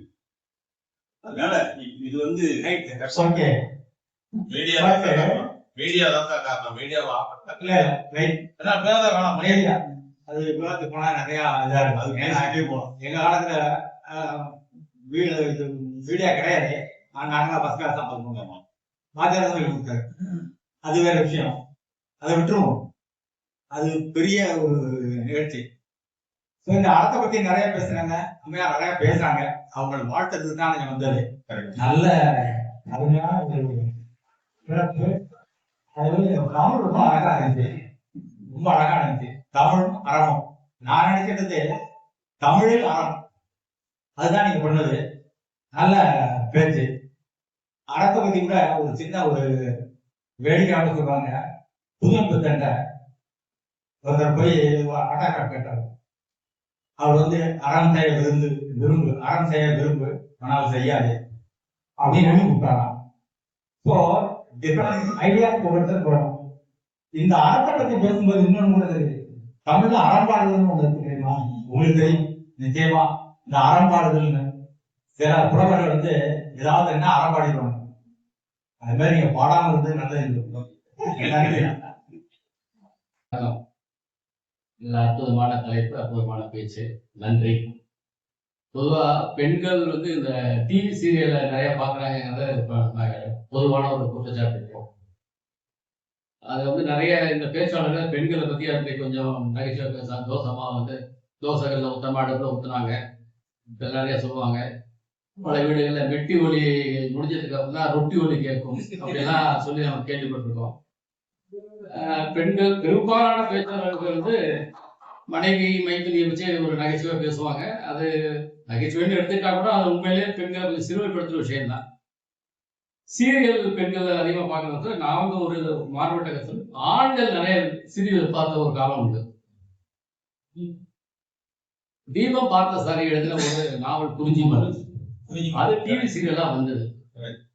அதனோட நாயகன் வந்து அரவிந்தன், அறச்சீற்றம் கொண்ட ஒரு அச்சக தொழிலாளி. சும்மா காத்துல விட இருப்பாரு, காத்துல பறந்து போற மாதிரி இருப்பாரு. அந்த அரவிந்தன் கேரக்டர் பண்ணது முன்னாள் முதல்வர் ஸ்டாலின். ஒரே படம் தான், ஒரு சீரியல் 13 எபிசோடு தான். அது மொத்தம் 2 வீடியோ கேசட்ல முடிச்சிடலாம், அவ்வளவுதான் ஒரு வீடியோ கேசட். அற்புதமான ஒரு இது. அதே போல இன்னொரு சீரியல் அந்த காலத்துல வந்து பெண் அப்படின்னு ஒரு சீரியல், நடிகை சுகாசினி இயக்கிய சீரியல். அது 13 எபிசோடு. அந்த 13 வருஷம் ஜம்பு மாதிரி இழுக்கணுங்கிற அந்த மெகா சீரியல் கான்செப்ட் வர்றதுக்கு முன்னாடி வந்த சீரியல் இதெல்லாம். அந்த 13 சீரியலும் 13 எபிசோடும் கைதறி சம்பவங்கள். அந்த பெண் எப்படி அதை தீர்க்கிறாங்க அப்படின்னு பெண்ணை முதல்வப்படுத்தி எடுத்த ஒரு சீரியல். அதை நிறைய ஆண்கள் விரும்பி பார்த்தாங்க அந்த காலத்துல. இன்னொரு சீரியல், முக்கியமான சீரியல், தூர்தர்ஷன் ஹிந்தியில வந்த ஒரு ஹிந்தி சீரியல். பேர் தான் ஹிந்தி, ஆனா 95% வந்து அது முழுக்க முழுக்க ஆங்கிலம் தான். அது என்ன கதைக்களம்னாக்க, உலகத்துக்கு பல நாடுகள்ல இருந்து லண்டன்ல மைக்ரேட் ஆகி செட்டில் ஆன குடும்பங்கள்ல இருந்து ஒருத்தர் வந்து இங்கிலீஷ் படிக்கிறதுக்காக லண்டன்ல இருக்க ஒரு டியூஷன் கிளாஸுக்கு போறாங்க. அங்க பிரவுன்கிற ஒரு இங்கிலீஷ் சொல்லிக் ஆசிரியரா இருக்காரு. இந்த மாணவர்கள்லாம் யாருன்னு பாத்தீங்கன்னா, அது 50 வயசுக்கு மேற்பட்ட கிட்டத்தட்ட ஒரு முதியோர் கல்வி மாதிரி இருக்கு. மாணவர்கள்லாம் யாருன்னு பார்த்தா, ஒரு இந்தியன், அவர் ஒரு சர்தார்ஜி, ஒரு பாகிஸ்தானி, ஒரு இட்டாலியன், ஒரு ஸ்பானியார்டு, அதாவது ஸ்பெயின் நாட்டுக்காரர், இப்படி இருக்கிறவங்க. இது இந்தியன் சீரியல்ங்கிறதுனால நம்ம சர்தாரியும் பாகிஸ்தானியும் மையப்படுத்தி நிறைய சீரியல் போடும். Full and full comedy. Teacher, நம்ம உள்ளாங்க சொல்லுவோம், டீச்சர் கில்லிட்டா டீச்சர் அப்படிங்கிற ரேஞ்சில் இந்த சர்தார்ஜியும் பாகிஸ்தான் சண்டை போடுறதுக்கு கம்ப்ளைண்ட் இருந்து ஆரம்பிச்சு அவங்க ஒருத்தருக்கு கலாய்ச்சிக்கிறதும், கோபப்படுறதும், சண்டை போட்டுக்கிறதும், உடனே சமாதானமாகிறதும், சாக்லேட் கொடுக்கறதும், நான் இந்தியன் சாக்லேட் சாப்பிட மாட்டேன் அவன் சொல்றதும், நான் பாகிஸ்தான் திரும்பி கூட பார்க்க இவர் சொல்றதும். ரொம்ப அற்புதமான சீரியல், எல்லாரும் விரும்பி பார்த்த ஒரு சீரியல். அந்த சீரியல் பேர் மைண்ட் யுவர் லாங்குவேஜ். அருமையான சீரியல், முழுக்க முழுக்க இங்கிலீஷ் தான் நமக்கு வந்து அதனால அதை ஃபாலோ பண்றதுல எந்த கஷ்டமும் இல்லை.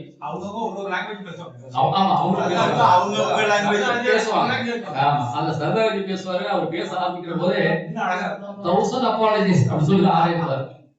அது 1000 அப்பாலஜிஸ் என்னோட குறியீடு எனக்கு தெரியல, ஆனா அவர் பேச ஆரம்பிச்சது அப்படிதான் ஆரம்பிப்பாரு. அந்த ஸ்பானியார்டு வந்து அது கோல்சாய் அப்படிம்பாரு, அதுக்கு அர்த்தம் என்னன்னு தெரியல. அவர் எடுத்து கோல்சாய் அப்படிதான் சொல்லி ஆரம்பிப்பாரு. அந்த சீரியல் அந்த காலத்துல ரொம்ப பிரபலமா இருந்துச்சு. மைண்ட் யுவர் லாங்குவேஜ் அருமையான சீரியல், முழுக்க முழுக்க காமெடி தான்.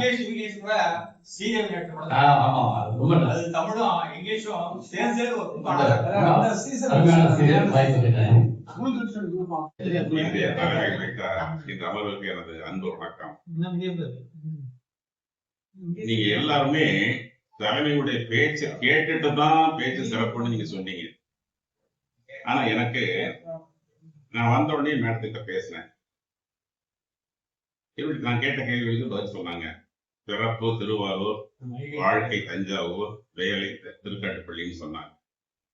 அவங்க சொல்றது பெருசு இல்லை, அவங்க சொன்ன விதம், அவங்க குரல் கணீருங்கிற இருந்த குரல், அப்பவே அவங்க சிறப்பா பேசுவாங்கன்னு நான் நினைச்சேன். அதை செஞ்சுட்டாங்க. அதுக்காக நெஞ்சார்ந்த நன்றி தெரிவிக்கிறாங்க. அதே நேரத்துல அவங்களுக்கு நன்றிங்கிறது ஒரு பக்கம் இருந்தா கூட, இப்படிப்பட்ட ஒரு பேச்சாளரை இங்கே அறிமுகப்படுத்திய நண்பர் சகோதரர் ராஜமாணிக்கம் அவர்களுக்கு இதுதான் என்னுடைய முதல்கள் நன்றி.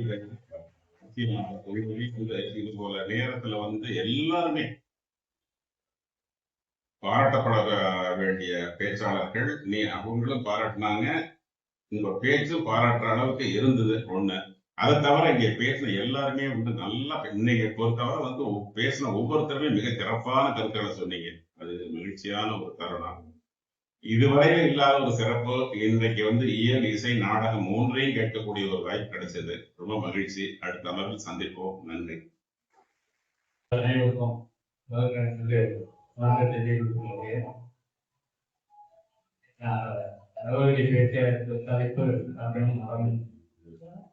அப்படிங்கிறப்ப முக்கியமா என்ன தமிழை பற்றி பேசணும்.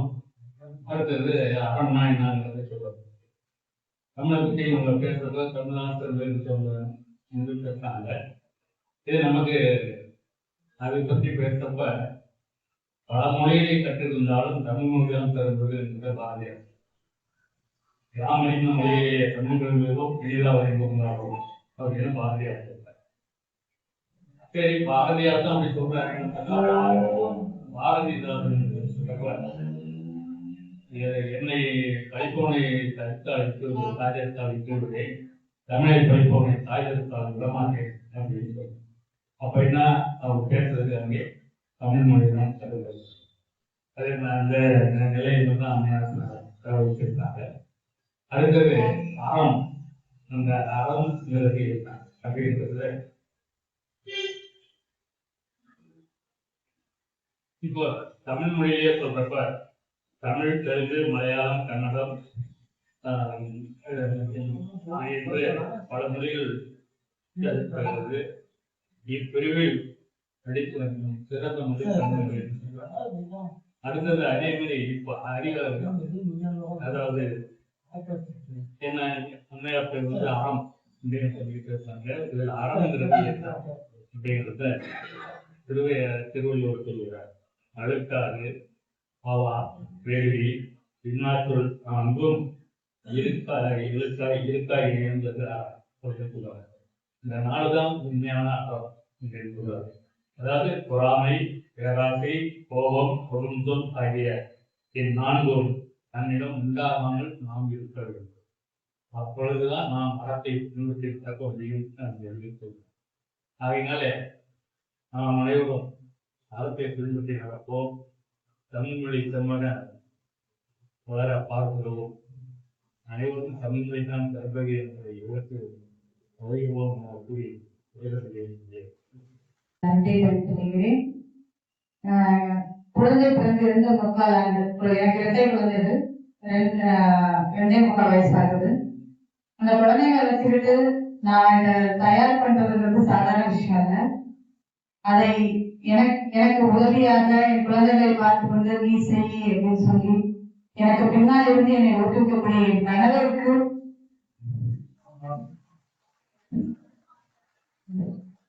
அது மட்டுமல்ல, என்னுடைய வாழ்க்கையில் பின்னால் இருந்து ஊக்குவித்துக் கொண்டுதான் இருக்கிறார். அவருக்கு எனது நன்றியை மீண்டும் வரும்போது தெரிவித்துக் கொள்கிறேன். நன்றி வணக்கம். அத்தனை பேருமே உண்மையிலேயே மிகச்சிறந்த பேச்சாளர் என்று நிரூபிக்கிறார். அதாவது போன வாரத்தெல்லாம் இந்த வாரம் நீங்க பேசுறீங்க அப்படின்னு சொல்லி கொடுத்தாலும் அவர்களுடைய அந்த திருட்டு வரக்கூடிய அந்த ஆர்வத்தை அடக்க முடியல. நல்லா தெரியுது. இப்ப நல்ல நம்ம அருமையான முறையில ரொம்ப தன்னுடைய மனத்தாங்க வந்து வெளிப்படுத்துறாரு. என்ன செய்யறீங்க அப்படின்னு கேட்டார். ஆனால் செய்து கொண்டிருக்கின்றோம், செய்யாமல் இல்லை. இன்னைக்கு அதற்காகத்தான் இன்னைக்கு புதிதாக படைப்பாளர்களுக்கு சாகித்ய அகாடமி என்ற விருதினை நாங்கள் படைத்திருக்கின்றோம். புதிதாக நாவல்கள் வருகின்றன. நம்ம அடுத்ததாக நம்முடைய சங்க காலம் தொடங்கிட்டு 20ஆம் நூற்றாண்டு இலக்கியங்கள் என்ற வகையிலே வரிசையிலே இன்றைக்கு புதிய எழுத்தாளர்கள் இன்றைக்கு தமிழனைக்கு வளம் சேர்த்துக் கொண்டிருக்கின்றார்கள். நிச்சயமாக தமிழ் இன்றைய நிலையிலும் தேக்க நிலை அடைந்து விடாது என்பதை நான் தெரிவித்துக் கொள்கிறேன். அதோடு மட்டுமல்ல, அற்புதமாக ஐயா அவர்கள் சொன்னார்கள். ரொம்ப அற்புதமான அவர் வைத்து ஒரு கேள்வி எது, ஏன் இவ்வளவு செஞ்சீங்க? 40% எல்லாரும் மாணவர்கள் தேர்ச்சி அடையாமல் இருக்கிறார்கள் என்று கேட்டார்கள். ஆசிரியர் என்ற முறையிலே அந்த கேள்விக்கு பதிலளிக்கக்கூடிய கடமைப்பட்டவன் என்ற முறையிலே நான் சொல்கின்றேன். நிச்சயமாக எங்களுடைய உழைப்பு என்பது வீண் எங்கள் உழைப்பை நாங்கள் அள்ளி தருகின்றோம். எங்களுடைய மாணவ செல்வங்களுக்கு நாங்கள் வந்து டல் ஸ்டூடெண்ட் ஸ்கூல்ல பிரிப்பாங்க, ஆவரேஜ் ஸ்டூடெண்ட், டல் ஸ்டூடெண்ட். நாங்க அப்படிலாம் பிரிச்சு பார்க்கறதே கிடையாது. எங்களுக்கு எல்லாருமே ஒரே மாணவன் தான். இன்னும் சொல்ல போனால் நாங்கள் மாற்றுத்திறனாளி மாணவர்கள் முதற்கொண்டு நாங்கள் கல்வி கற்று தருகிறோம். மாற்றுத்திறனாளி மாணவர்கள் இல்ல, ஸ்பெஷல் சில்ட்ரன் என்று சொல்லக்கூடிய அந்த குழந்தைகளுக்கும் நாங்கள் கல்வி கற்றுத் தருகிறோம். அவர்களும் தேர்ச்சி பெறுகிறார்கள். இன்னைக்கு 4 முதல்வர் திட்டத்திலே வந்தது யாரு கேட்டீங்கன்னா, மாற்றுத்திறனாளி மாணவர்கள் முதல் பரிசு, முதல்வர்கள் கருணை இருக்கலாம். ஏன்னா என்ன சீரியல் கேட்கல, அது கேட்டு நாங்கள் சாதனை படுத்திருக்கின்றோம். இன்றைக்கு தஞ்சை மாவட்டத்திலேயே 49 மாணவர்களுக்கு மேலாக எமது கல்லூரி மன்னர் சரபோஜி அரசு கல்லூரி மாற்றுத்திறனாளி மாணவர்களுக்கு கல்வி கற்றுக் கொண்டிருக்கிறது. எல்லாரும் எல்லா காய்ச்சலையும் மன நிம்மதியோட போறாங்க. 5 மணி நேரம் உட்கார்றான் அந்த பையன். 9 மணி வந்துட்டு 1:10 வரைக்கும் உட்கார்ந்து போறான். சக மாணவர்களோடு அவன் பழகுகிறான். அவர்கள் பெற்றோர்கள், அவருடைய மருத்துவர்கள் எல்லாம் அவருடைய வாழ்க்கையில் முன்னேற்றம் பார்ப்பதை இன்று சொல்லுகிறார்கள். நாங்கள் மருத்துவத்தால் சாதிக்க முடியாததை இப்போது சக மாணவர்களோடு பழகுகின்ற காரணத்தினால் அவர் மாணவர்கள் தனித்திறம் பெற்றவர்களாக வருகிறார்கள், மருத்துவ முன்னேற்றம் அடைகிறார்கள் என்று சொல்கிறார்கள். அந்த வகையிலே மிக அருமையான முறையில் இந்த நிகழ்வு நடைபெற்றது. இந்த நிகழ்வுக்கு ஒவ்வொருத்தரும் அவர்களுக்கான ஒரு ஆளுமை நெறிகொண்டு பேசுகிறார்கள். அந்த வகையில் இன்றைக்கு இந்த 94ஆம் நிகழ்வு மிக சிறப்பாக நடைபெற்றது. வந்திருக்கக்கூடிய ஆளுமைகள், நம்முடைய சிறப்பு விருந்தினர், நம்முடைய தலைவர், நம்முடைய ஒருங்கிணைப்பாளர், இதை ஆவணப்படுத்திக் கொண்டிருக்கக்கூடிய ஸ்பெஷல் டிராயிங்ஸ் கொடுக்கணும். நான் சிவத்திலும் சொல்லிட்டு இருக்கிறேன், நம்ம பேசக்கூடிய செய்தி எல்லாம் உலகம் முழுவதும் சென்று கொண்டிருக்கின்றது. அழகமான கிளை வாசர் வட்டத்தினுடைய செயல்பாடுகள் இன்றைக்கு உலகம் முழுவதும் சென்று கொண்டிருக்கிறது என்று சொன்னால் நமக்கு கிடைத்த மாபெரும் பேருடைய கருத்தை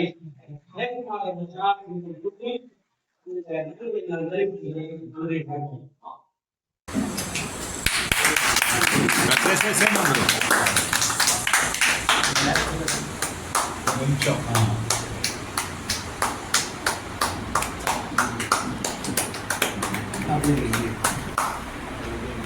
அங்கே சார் வாங்க.